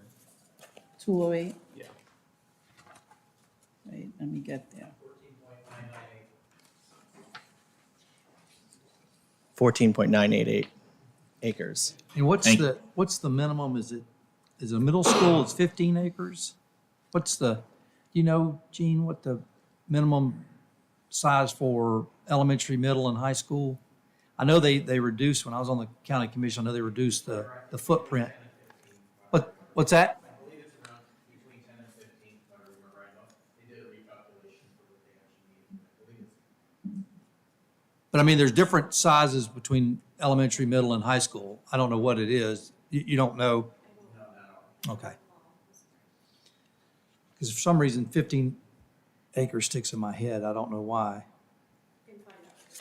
Okay, well, we got one more reading, so I'm come back. I just want to make sure that we've got some flexibility there, because Jim, if you make sure, or Gene, make sure that like if we need to get to 15 acres, I want to make sure we got enough, if that's the cutoff, so we've got some more flexibility. Sure, yes, sir. Okay, is that, yeah. Satisfaction. Okay. Yeah, Commissioner Banks? I'd talked with staff about that, and I thought you had said that they were going to go up higher, but it's going to be the same height on the buildings that was prior. You're just getting more units into it. The units are just smaller, or Or the footprint of the building will get so a little the bit larger. footprint is the but- same. Yeah. Yeah. Okay, because that was my first question, and before realizing this was the same one that actually Rod had written about, was my concern obviously being in vicinity to Clear Lake, and we're still trying to find out what is the true source. Is it underground? The water table rising that's affecting us all? Is it runoff? Is it building? And so, I mean, I kind of had a hesitation. How are we going to add? This doesn't change any of the percolating, which has already been engineered. This just changes the number of units. So, That's correct. but I did have several other questions. I don't know if now is the time to do that, or we'll just wait till my section, because it kind of affects some of the research I've been trying to do with Clear Lake. And again, we can't talk until we get here. So I don't know what you've done. We all do our part, and then we can bring it together here because of Sunshine Law. So maybe I should just save the rest, but there's ideas that I've looked at. For more global. Yeah, for the issue of Clear Lake. Okay. My concern with this was it going to affect that and exacerbate it by adding more units? And Well, is Richard here? Richard, can you come down just, I think we can address a little bit right here. I think it's probably the time. I think as he's coming up, just realize that the engineer brings us a plan, and their plan is supposed to be able to keep 100% of the water on site, period. Now, we don't double check their numbers, but at the point where it doesn't meet that standard, then they have a problem. Would that be? I'm sorry, I was walking up for some of that, but I'm Richard Earp, city engineer. So yes, the city reviews construction plans and stormwater reports and calculations that are submitted both to the city and the St. Johns River Water Management District. And in this case, the city and St. Johns approved the permits for those because we couldn't find anything wrong with the engineering. Say that again? The city and the St. Johns River Water Management District both review the stormwater systems when they are originally designed. And so the city is looking to make sure that the stormwater calculations and the plans meet the city regulations. And the St. Johns River Water Management District does the same thing with their regulations. And in the case of all of the stormwater systems in this subdivision, the city and St. John's, neither one of us could find anything wrong with the calculations. So if we can't find something wrong or some recommendation to improve something, then we approve the plans. And that's what happened in this case. So you're saying with all the addition of that they're asking for amending the plan doesn't change anything, doesn't impact anything differently than their original plan? Well, we've approved the stormwater report. They've submitted it, and we've approved it for this new change in the master plan. Okay, We and St. John's. That's correct. collectively. Yes, sir. Right. Okay. okay. so then I'll just put this in Sure, here on my questions on that. Again, I've spoken with Elena out there, who's over the HOA, and with Richard Reckling as well. And just trying to piece through and say, okay, we know we have a problem. What can we do about it? What are the possibilities? And again, I'm sure you'll enlighten us. I assume you have more information later. My first question was, can Clear Lake residents use the water for their own irrigation? And before I say that, Elena confirmed that it is a private lake owned by all the associations. And she says, let me be clear about that. It is not the city's lake. It went from the Lust family to the developer. The problem was that I don't think the developer signed it off correctly, but they do own it. And so then that goes to, okay, then who's responsible for this? Is it the city? Is it the owners of the lake? And then St. John's governs this all concerning the water. So we have to have them give us that benchmark when we can pump that out of there. And they only govern water quantity. Correct. DEP governs water quality. Quality. So at some point, both will play into that. Right. And that's on the list of questions that we've asked St. John's and given them time to think about. And so when we meet with them sometime soon, that's one of the things that we're looking forward to talking with them about. So number one, again, can Clear Lake residents use the water for their own irrigation? That would be a benefit to all the communities. It would use it up minimally, I understand, but it will also help them cut back on some of the cost of water usage, the cost that there may be involved in the HOAs dealing with this situation. So again, these are just ideas. I'm just trying to think, what's the best way? How can we do something about this? If I lived there, I would want to be able to water my lawn and utilize that, and that would save me some water bills. So one idea, I don't know if that can fly, but I turn that over to staff to continue. Second question was, can we dredge Mud Lake for the ability to hold more water there? And I know there's concern. We've been looking for, was there connection to, and I called Mr. New about that because of the history of his family there. And all indications are that. I did call another lady, didn't hear back from her, who supposedly had old maps from back in the 70s. But what it appears is when they redid the road, because for so many years it was just pasture land, we didn't have water retention issues, that at that point they shut off the tie-in between there and Mud Lake. The problem is Mud Lake then goes to Lake Doe, upper and lower. And so that's a bigger issue. But one question I was asking yesterday with Ed, is there a way to make more retention in the Mud Lake side and be part of the solution there? Again, that's something that I guess, as they say, higher pay grade gets to solve, but just a possibility. Next, can we use the lift station for the removal of excess water? And I know it talked about that. That was suggested. I think that's, if we don't have any other place that we can put it, I think that's a reasonable way to do it once we find out the amount of water that we can have. The problem with that is because our lift station goes directly to our water plant, then we have to process all that, correct? And then it would go to reclaim water. So there would be cost involved there, but at least it's an emergency stopgap measure. And again, this is something that will be continued to be debated, but hopefully not long. And the last question was about the spillway. Was the spillway designed for the water retention areas when they overflowed, then that brought it all over, or was it for runoff from that new development over there? And my understanding is it was designed for the retention ponds, that if they flooded, then that was what moved it over. Am I right, wrong, or somewhere in between on that?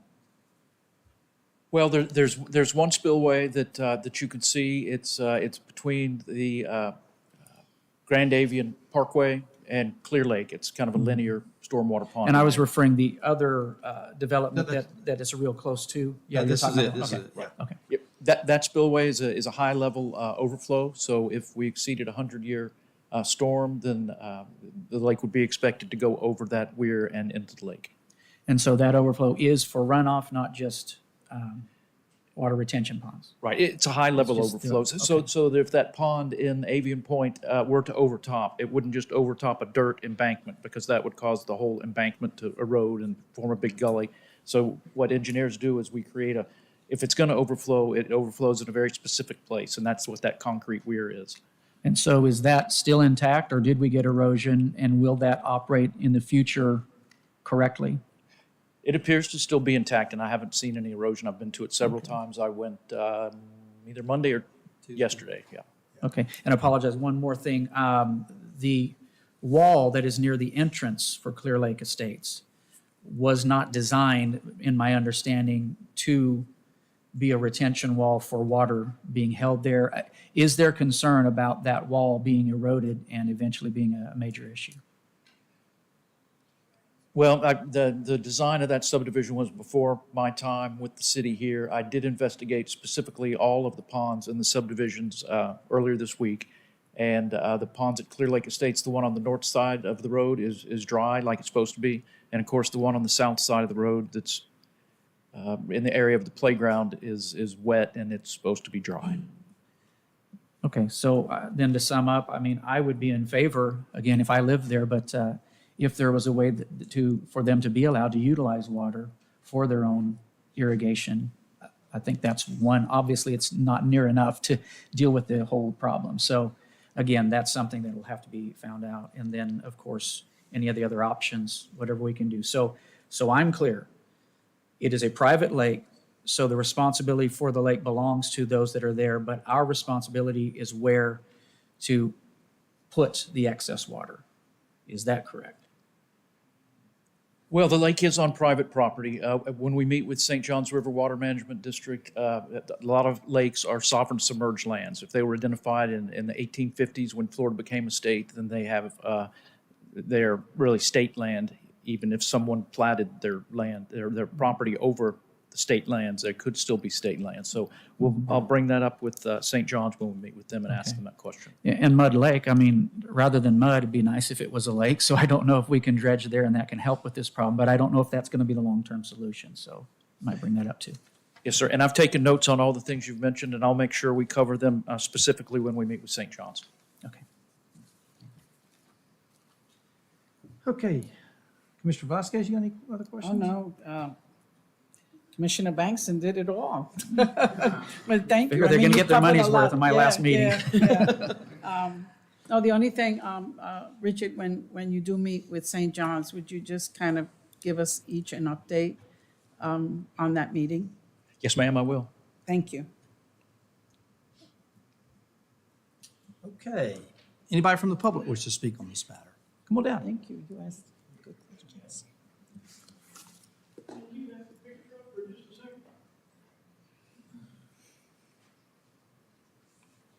I've watched with great consistency, I'm sorry, Dennis New, 105 West Magnolia Street.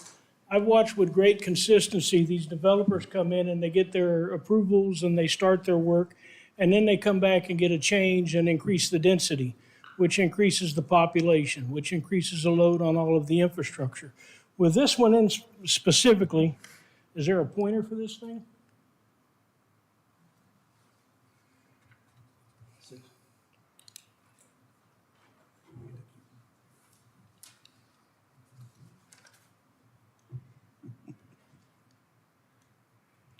Okay, so put it, okay. With this development specifically, and Clear Lake specifically, only because I know the history, I'd like to tell you that, one, I don't know how to run this dang thing. This area right here, this development right here, I'd like to remind the council that it was approved by the city and the St. John's Water Management District. Their drain water was approved by those two programs. Clearwater Estates never had a problem with Clear Lake taking away feet and feet and feet of their backyards and endangering their property until that next development was put in there. Water's got to go somewhere. They put in retention ponds and swells. They're full. It's running over them. It's supposed to be designed to keep the water on their property. It hasn't done it. Now they're putting in more buildings. I don't know. I don't care how many people live there. Water runs downhill. When water falls on a building or water falls on pavement or water falls in a parking lot, it goes into runoff. The water has to go somewhere. It flows downhill. My fear as a resident, not of Clear Lake, but in their defense, how much water is this new development going to stack into Clear Lake to make the situation they're under even worse? Yes, it's a private lake. You keep pointing that out. But it's the public blunders of approvals by multiple departments that have allowed this lake to flood with no oversight. So something needs to be done for those people. And that's just one development in the city. You still got Sheeler Oaks and all the other developments that are having flooding issues. Yes, engineering and designing approves it, but they're not faultless. They're sitting in an office somewhere looking at a map, just like this map on the computer screen. They got to get off their laurels and go out and look at what actually exists. Water flows downhill. That big development is going to add problem to Clear Lake Estates. And those are good people. Those are people that have moved here from all over the United States. They're not the kind of people that we want to hear saying we need to leave Apopka. They're the kind of citizens and taxpayers that we need to keep here because they're community-minded, civic people, and we're going to flood them out. Come on down.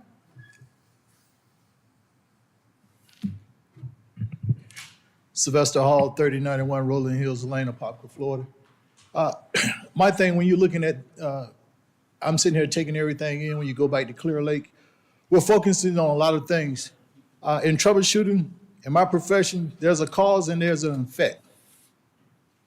There's a cause and then there's an effect.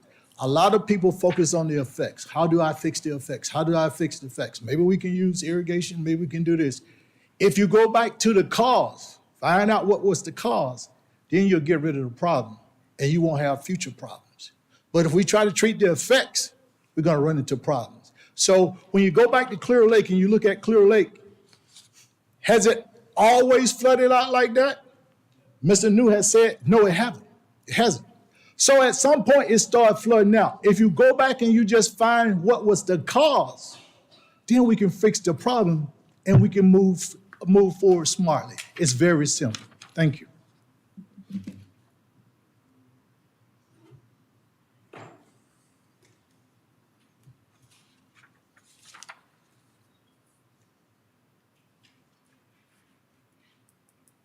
Once again, I'm Venus Griffith at Clear Lake State Subdivision.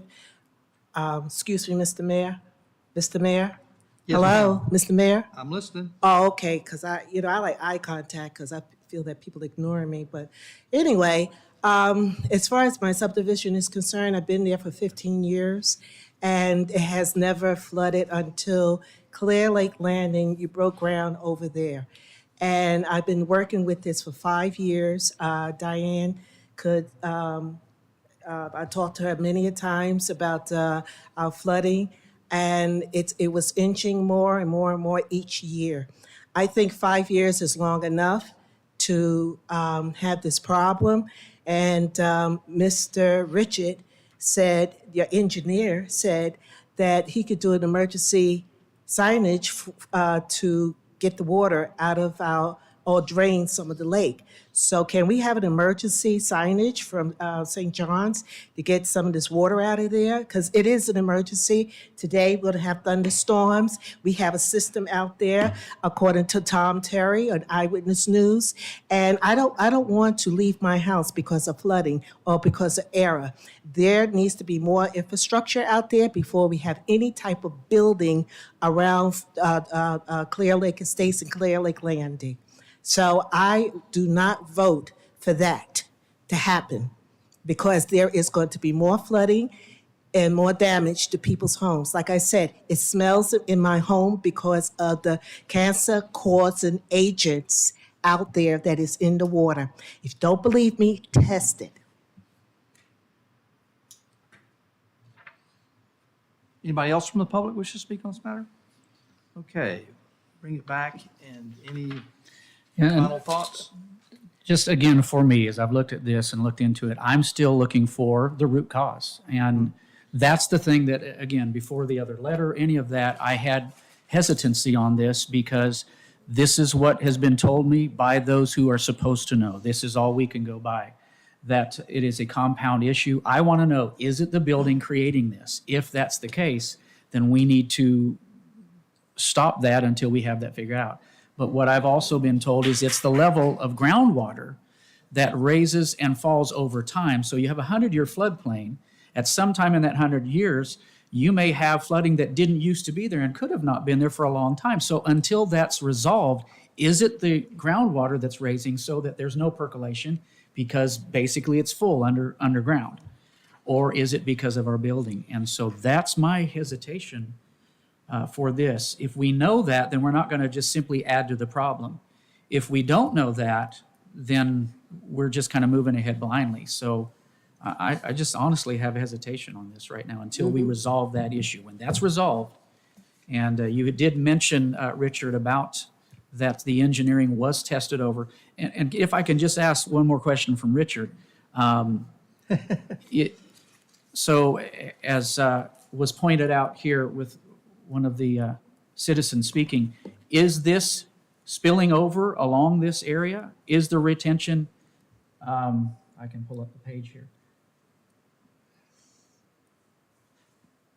Page 207, I'm looking at there. There's supposed to be a dry pond. Yeah, dry pond. I mean, it's in blue there on that page, but is that running over right now? Is that dry? Is there still issue with this, or is the retention holding itself there? Because that's going to make or break which way I lean on this. If this is running over, we got to stop until we figure it out. Well, right now, and I've spoken with St. John's River Water Management District about it. So this is the development up here that is the subject of this master plan change. Mm-hmm. In previous,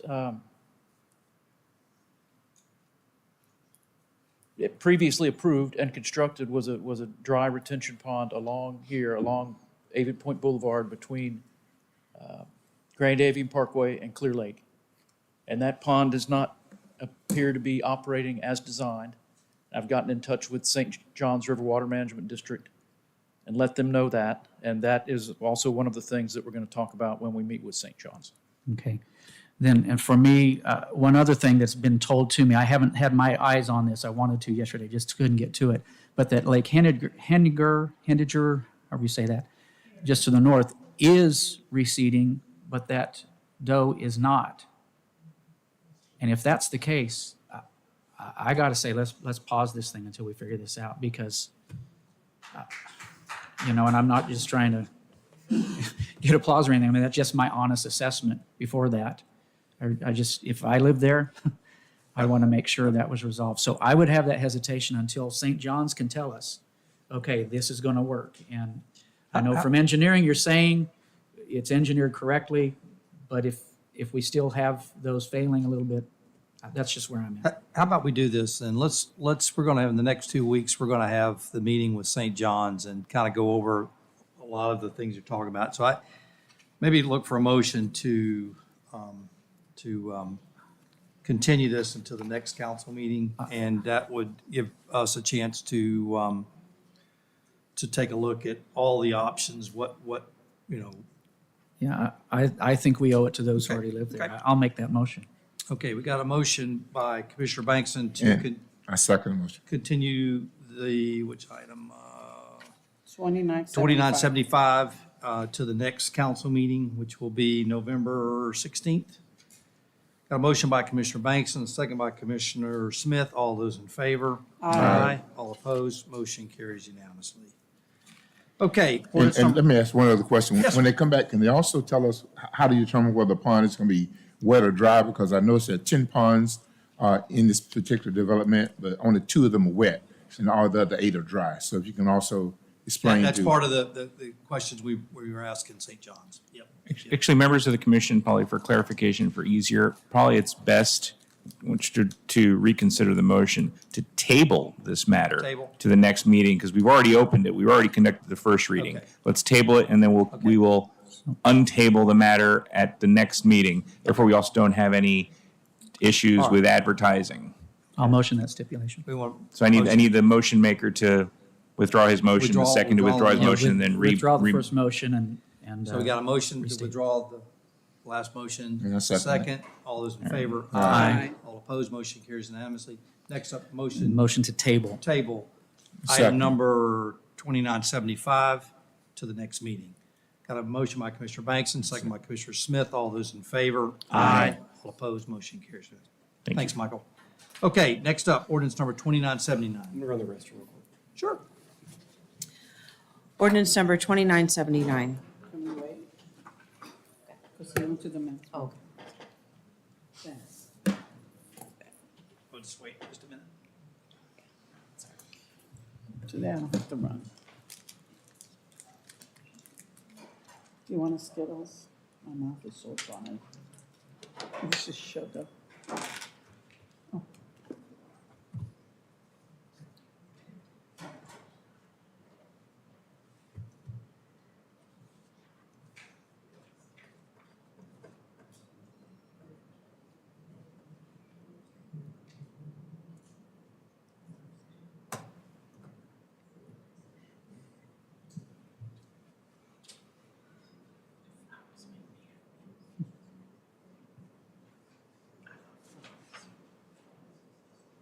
This one is pretty, isn't it?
Thank you. Quick, you got it.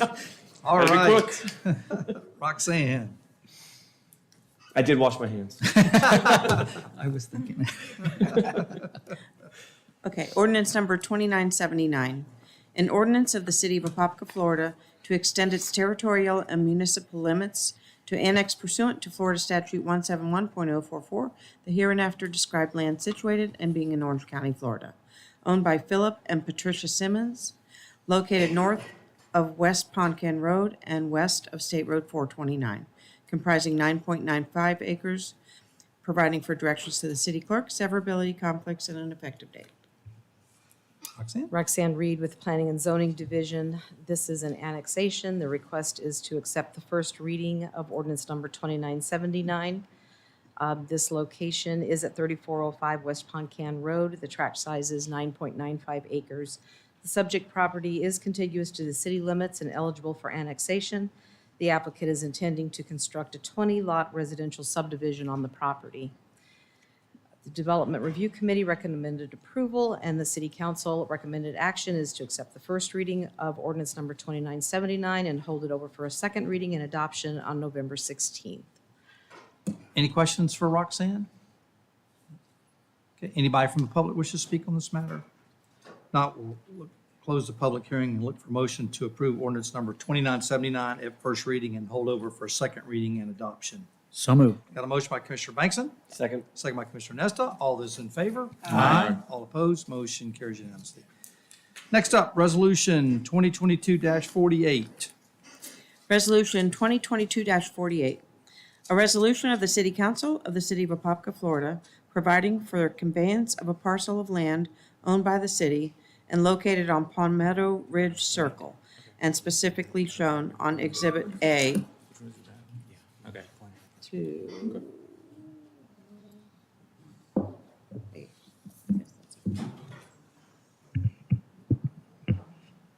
we ready to go? Oh, okay. Good afternoon, Michael Rodriguez, City Attorney. The matter before you is a oddity and a simple cleanup matter of a property. The lot in question is legally described as Tract A of the plat of Palmetto Ridge. The plat dedicates that property to the Palmetto Ridge Homeowners Association.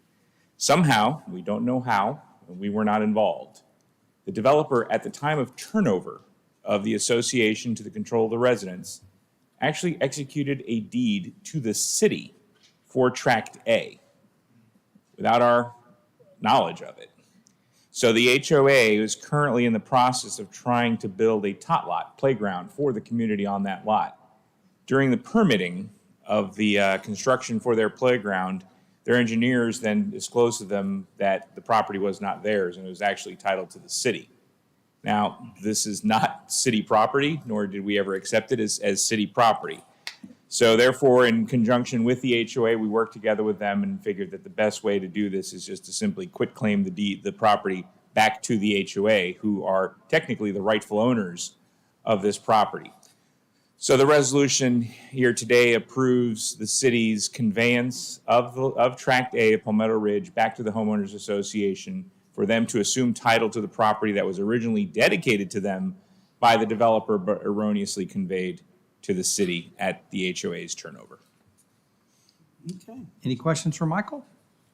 Anybody from the public wish to speak on this matter? Not, we'll close the public hearing. Look for a motion to approve Resolution 2022-48. So moved. Got a motion by Commissioner Velasquez. Second. Second by Commissioner Smith. All those in favor? Aye. All opposed? Motion carries unanimously. Next up, Resolution 2022-50. Resolution 2022-50.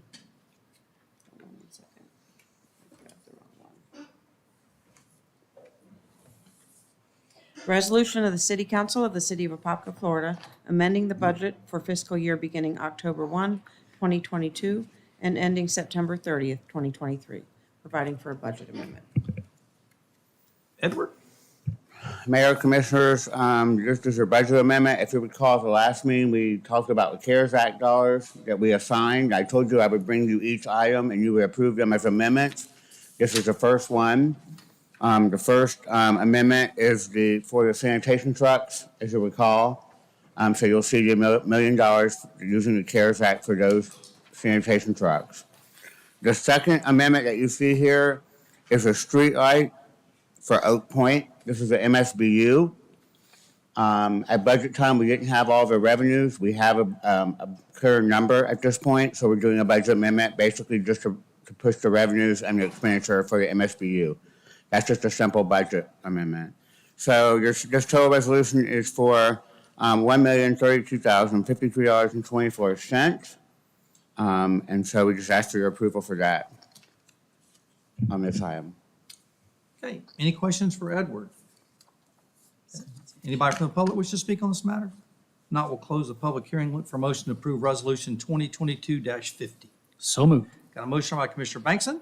Second. Second by Commissioner Nesta. All those in favor? Aye. All opposed? Motion carries unanimously. Next up, City Council reports. Commissioner Velasquez. Today's really going to be about our co-commissioner here. Commissioner Pastor Doug Bankson. Just want to say,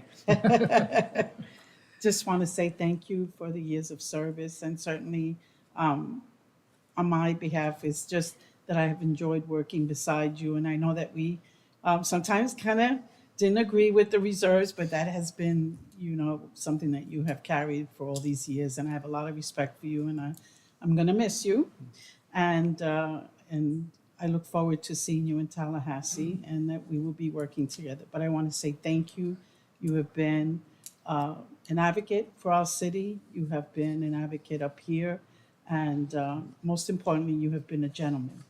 And I want to thank you for the years that I have sat here with you. And I've learned a lot with you. And I've certainly gone to your church. You've had great speakers. And I just want to say thank you. Thank you for your service. And I wish you so much luck. But we will be in contact with you once you get to Tallahassee. We'll be able to talk. Yeah. Thank you. Commissioner Smith. Well, let me start by saying I'm not going to say farewell, because I hope that our friendship is a relationship and one that's going to continue to last. And just want you to know that I've enjoyed serving here with you and the relationship that we've established as a part of this council, and look forward to that continued relationship in whatever your next endeavor might be.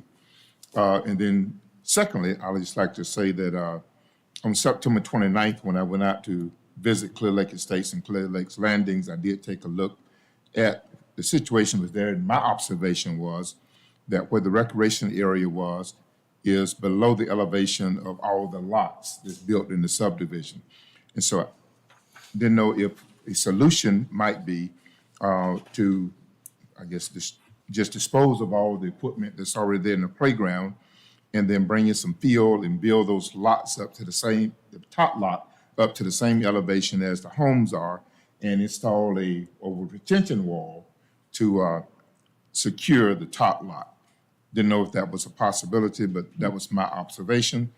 And then it appears that there's been quite a bit of runoff and erosion from the land around, so maybe even dredging the lake to make it deeper in order to help solve that problem. That's my observation. Awesome. Thank you, Commissioner Smith. Commissioner Nesta. Representative Bankson, Commissioner Bankson.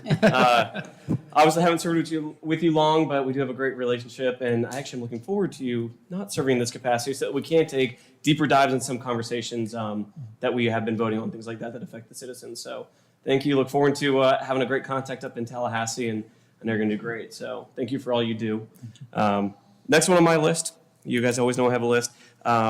November is Heritage Month for Indigenous people, so we're going to be celebrating that and looking forward to that. Wanted to kind of give congrats to the post-hurricane cleanup. That was great. I spoke to one specific community, that's a gated community, that had shown some concern that they weren't going to be picked up. And they were given the date of the 29th that their items were going to be picked up, and they were picked up 10 days early. So I think that just is huge kudos for us. And then next week, we have our annexation workshop, so looking forward to that conversation and hearing from the public and things like that. So thank you. Last, and certainly not least, Commissioner Bankson. Wow. It's interesting. All day long, I've thought, this is the last time I'm going to do this. This is the last time I'm getting my car to go to council meeting, but not not seen out there as well, being a part. But I'm just going to ask first that my family that's here that they would stand up. So I want to honor them. Vicki, you might as well stand with them because she's part of the family. She's the other half of my brain over there at the church. But I want to say, first of all, thank you to my wonderful wife. Everything that I walk through, she has my heart. She feels the joys and the pains and all of these things. And I could not be who I am without you. And I'm just grateful for you. I want to thank my father and Kelly, who is not my grandmother, not my mother, but Kelly is married to my father now. My mother is in heaven watching down. And but my father, I want to honor him. To me, character is everything.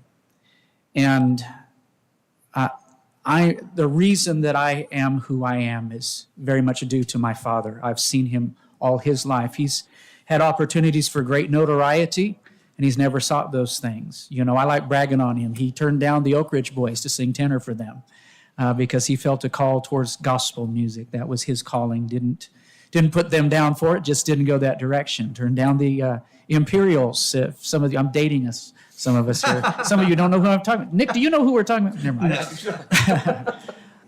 But I've seen him all my life have opportunity, whether it be fame or fortune, and his whole purpose has always been about touching people's lives and instilled in me the purpose to serve. And obviously, I am a pastor. We came up with the term commissionary because we wasn't sure what to call me, but the heart of those things is to serve. I went from our congregation to 57,000 bosses, and so that's a challenge. And, you can lead or be liked, but you can't always do both. And so sometimes people don't like the decisions you make, and there's no way to make a decision that everyone agrees on. And that's a challenge. So for me, it's not about serving to please the people, but serving to serve the people. And at that point, I do thank my good friend, Mayor John Land, who I counted it a privilege to have him as a friend, and he encouraged me in many of these things. And as he said, do the right thing. We all see that sometimes differently, and we're all responsible in our character to do that according to what we believe. And that's why I appreciate the differentiation. I appreciate that we have different perspectives up here, that we can work together and sometimes not agree on the vote, but it all comes from the right place. And that's what's important. That's what the people expect of us. I want to thank the staff of this city, who I think are absolutely amazing. Ed, you're one of the hardest working men that I know. You've worked through an incredible, difficult challenge this year, and I have high respect for you in that. And I know you're doing this for those right reasons. You've always been very responsive. When I have a citizen reach out to me, I call you. It's jumped on as soon as is possible. And so I appreciate that. I could name each one, but then I'd probably get one of those names wrong. But I want to say to all the staff, I think we have the most wonderful city. And I think we have a wonderful staff. I think that you work very hard to make sure that we cross that finish line together. And so I thank you all for that. And I want to thank this board, this collegiate board working together. It is such a challenge. And until I sat here, I didn't understand the sunshine law and the challenge that is, and that we have to be careful. If just two of us are standing chatting, someone might think this or that. But I can say that not one person up here, and including Commissioner-elect Becker, ever broke that protocol with me or even tried to. And I respect that. I respect the opportunity to work together and the different strengths that each one brings to the table. And yes, we've had some challenging times. And again, I'm not afraid of those challenges. And yes, sometimes that's necessary. We need to have a freedom of speech, and I love that in our land. But we can do that in a way that has nobility, civility, and humility. And I would encourage us all to keep that. And yet, when nothing's getting done, sometimes we just kind of got to amp it up just a little bit. And we understand that. And so to not take those things personal and to not be attacking personal in any way possible, I think that's going to move us as a city together. That's really been my heart. I love Apopka. And I want to see us always pulling together in tragedies, in times of need, in storms, things like that. It's amazing. You see neighbor helping neighbor. And that really goes to the core of those things. Love God with all your heart. Love your neighbor as yourself. I think if we follow that, we'll do well. And follow that golden rule. Treat others the way you'd like to be treated. I try to make all those decisions based upon those things. I may not always hit the mark on that, but that is my endeavor and will continue to be. The people will speak on Tuesday. And if they choose to employ me further, I will work with the same wholeheartedness. Either way, my heart is here, and I just want to see us succeed as a city. We're changing. We're transitioning. Change is not always easy, and sometimes it's not liked. But I've always said, not all change is good unless it's good change. And so let's always make sure we're changing for the better. And when so, then let's embrace that in the right way and go higher. And Mayor, I want to thank you.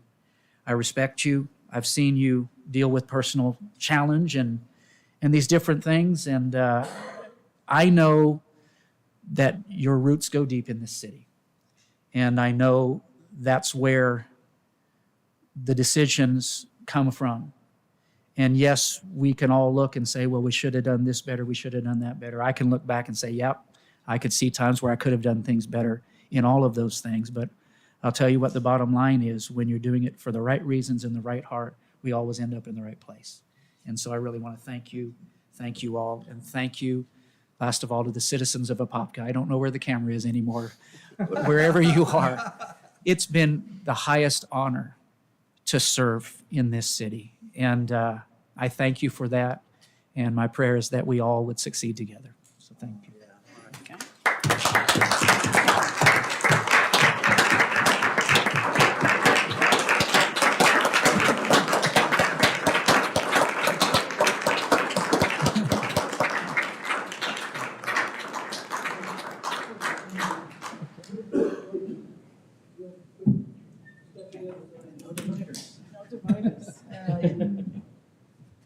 Oh, hi, Milo.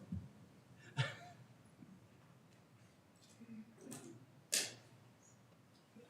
didn't see you come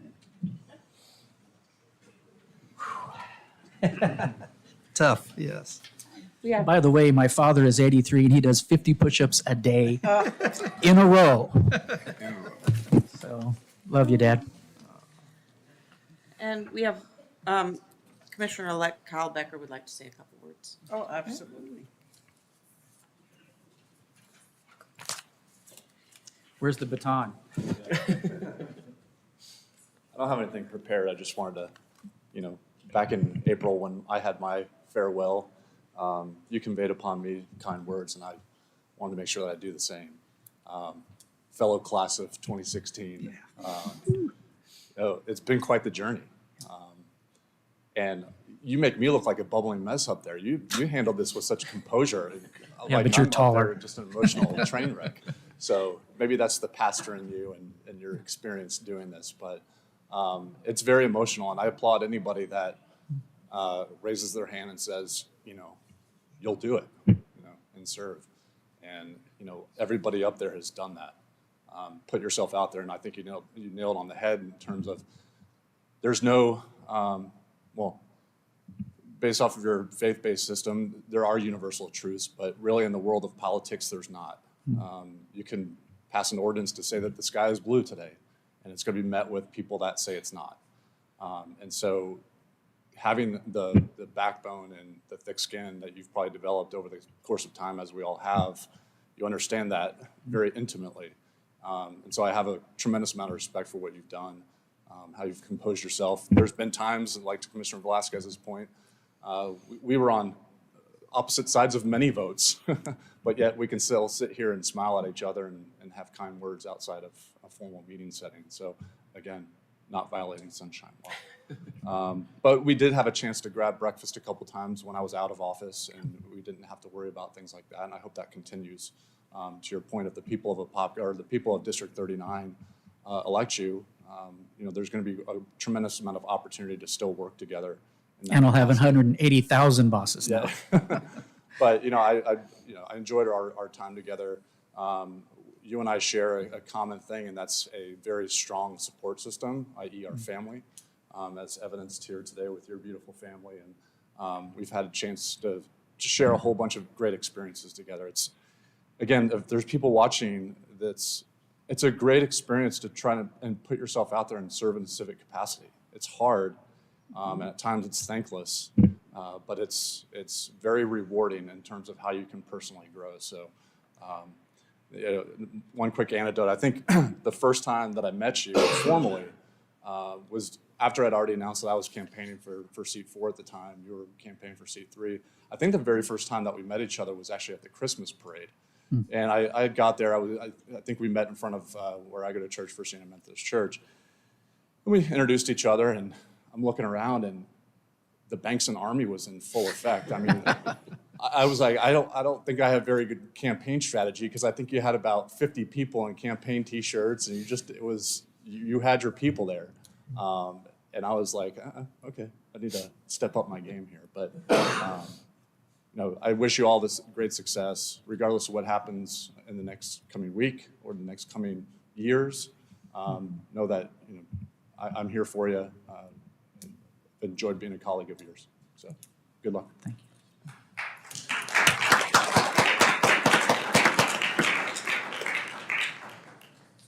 Okay, Edward? Mayor, I don't have anything, but I do have a few comments I'd like to make. So, Commissioner Bankson, I'll miss you. This is a little tough for me. You and I were always always tough to our financial. That was your biggest area. As Commissioner Vasquez said, reserves, reserves, reserves. So I'm glad I was able to work through that with you and this council as well. Airport. You're an airport guy. All of your help through the airport transition that we had was remarkable. I have to thank you for that. When you think ethics, integrity, I think of Commissioner Bankson. So I want to say that today. That's important to me. I will miss you, but I'm excited. I wish you the best Tuesday, and I hope we're working with you in another capacity. So it's been a little tough for me.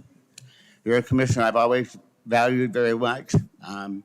So I appreciate all your hard work. Good luck to you and your family. And I'm ready to work with you from the state level. So good luck. Thank you. Thank you.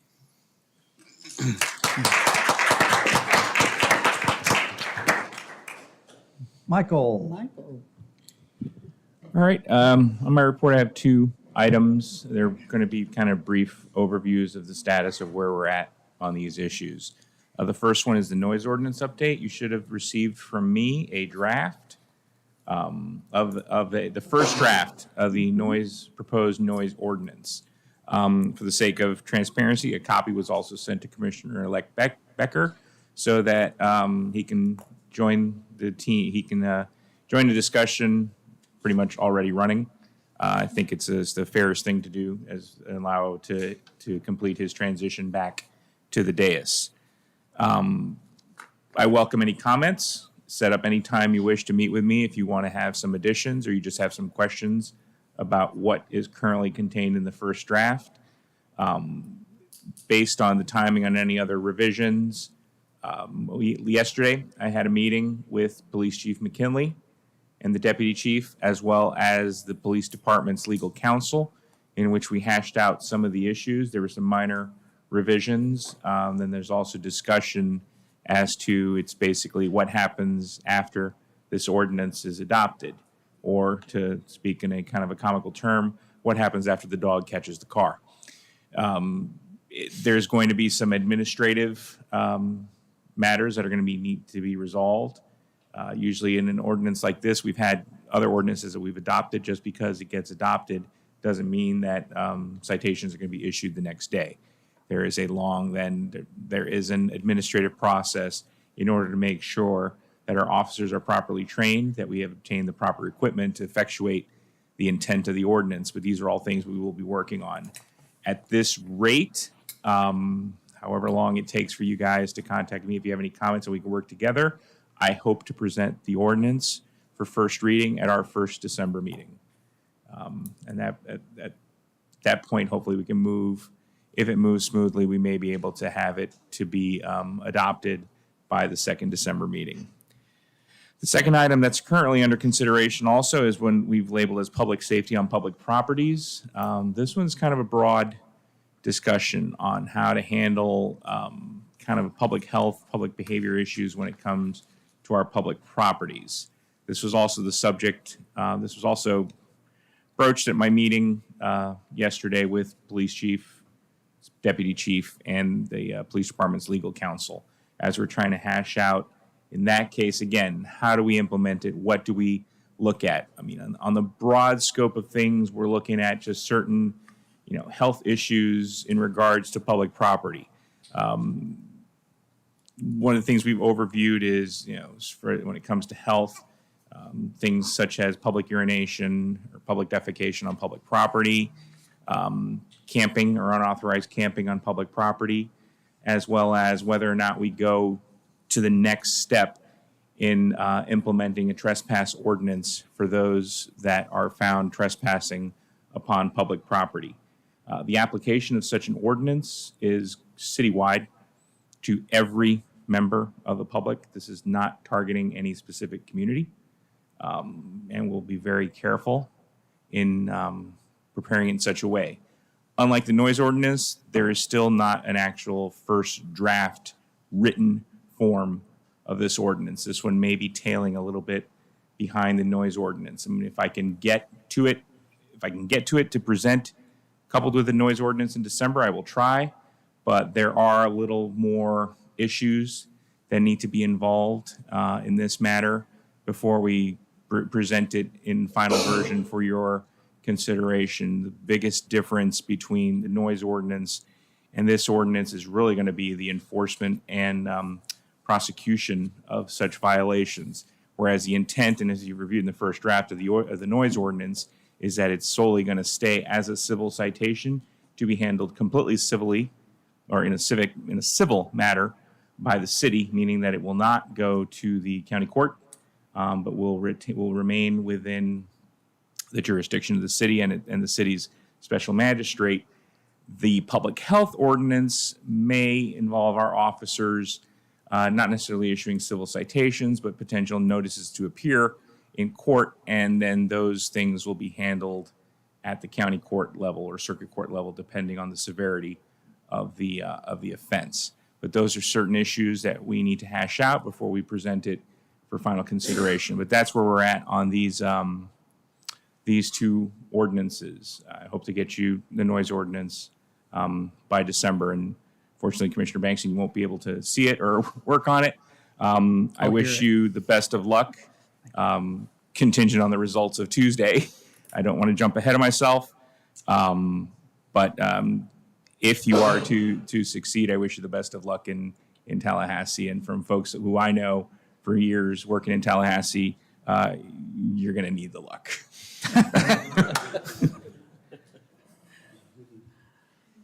Okay. I had a quick question. The public health ordinance, what was the catalyst of that? This is the first of me hearing that that's going to be something we're voting on soon. There have been concerns in regards to folks that have been loitering or using public properties. Overstaying their welcome at overstaying their welcome. However, the real onus of the ordinance is for it to be a kind of a general application to the general public in regards to how the city can regulate its property and behavior and conduct on city public property. Okay. All right. Last, I want to get us out of here. Couple of things. Clear Lake, I think we brought up most of the things I had on my list, so I just soon wait until we have our meeting with St. John's, and we'll go through the rest of those. We got a bunch of questions, which we'll add another list, Richard, to the list we started with to try to have those answers for the council. Just to let you know, Sheila Oaks, the project is 30% complete, so should be in the next couple of weeks should be completed. So we're excited about that. Debris garbage pickup update, normal yard waste and bulky waste is back on schedule. First pass for storm debris is complete. Final pass will start Monday. 33 days since Ian has passed, 22 days since the start of debris removal. 42,000 cubic yards have been collected by the contractor, excludes citizens drop-off and city loads. 1,151 hanging limbs removed. We'll now be focusing on the big tree removals this week. Grinding and hauling out will commence at the end of the final pass. Storm drain vacuuming will commence once final pass is completed. Next up, State of the City will be next Thursday, 8 to 9:30, put on by the Chamber of Commerce, be it of our VFW hall. So anybody is welcome. Love to have you there. We've got a Veterans Day service Friday, November the 11th, 11 a.m. at Kitland Nelson Park. The day before is the Marines' birthday bash, but it's for the Marine families and must register for that event. That'll be November the 10th at the VFW as well. South Apopka Annexation Workshop, Wednesday, November the 9th, here at City Hall at 6 p.m. Want to recognize Ryan Lemon. He's our new Camp Weewa camp director. So Ryan, why don't you come on down? Let's just kind of give us your background. It's great. He was last year. He was our camp counselor. Not 4 months ago, as a camp counselor, and the energy this guy exudes is amazing. And lucky to have him on the team here at Apopka. So Ryan, just give us a little background on you. Yeah, so Ryan Lemon, new Camp Weewa manager. I started at Camp Weewa in 1997 when I came up as a camper from South Florida. And I worked at Camp Weewa for 9 years and then went into education where I was a teacher for about 10 years and heard about an opening and I was like, let's get back there. Because I know the essential nature of a space like camp, especially in these times. So I'm excited to see what we can do out there. Great. Thank you, Ryan. Appreciate it. Thank you. I do have some information I just want to pass out. I mean, there was some misinformation that's been put out on property at 105 West Magnolia. So I want everybody to kind of have the timeline and the facts. And so I'm going to give that out, and I'll give it to the media for their perusement. So anyway, last but not least, Commissioner Bankson. Met him, 15, 20 years ago. I remember when the building was the old Winn-Dixie. So to think and my hair was dark. And the Bankson family, I mean, from top to bottom, are the most first-class family I've probably ever met. And just to watch him, to bottle that character, the integrity, and the tenacity that he brings to this council. I mean, when it's like a dog on a bone, if he thinks it's the right thing, and that's what you want. You want somebody to fight for those ideas and those positions that he thinks are right. Not always, we never get them all right, but you always know that when he comes to a decision, it's based on the facts and how he sees that issue, and not about. He doesn't let the political winds determine his direction, and the tenacity to push forward and make sure that we put on that. For the last 6 years, been working on a surplus that we were not going to let you leave here without that. And so I look forward, hoping to see you back in my old stomping grounds, and am always available, I guess, as of tomorrow night to talk about anything you'd like to talk about at the city level. So Godspeed and great wishes for you, Commissioner Bankson. Thank you. And with that. I understand you have some information about my property, the same information I had to pay $61 for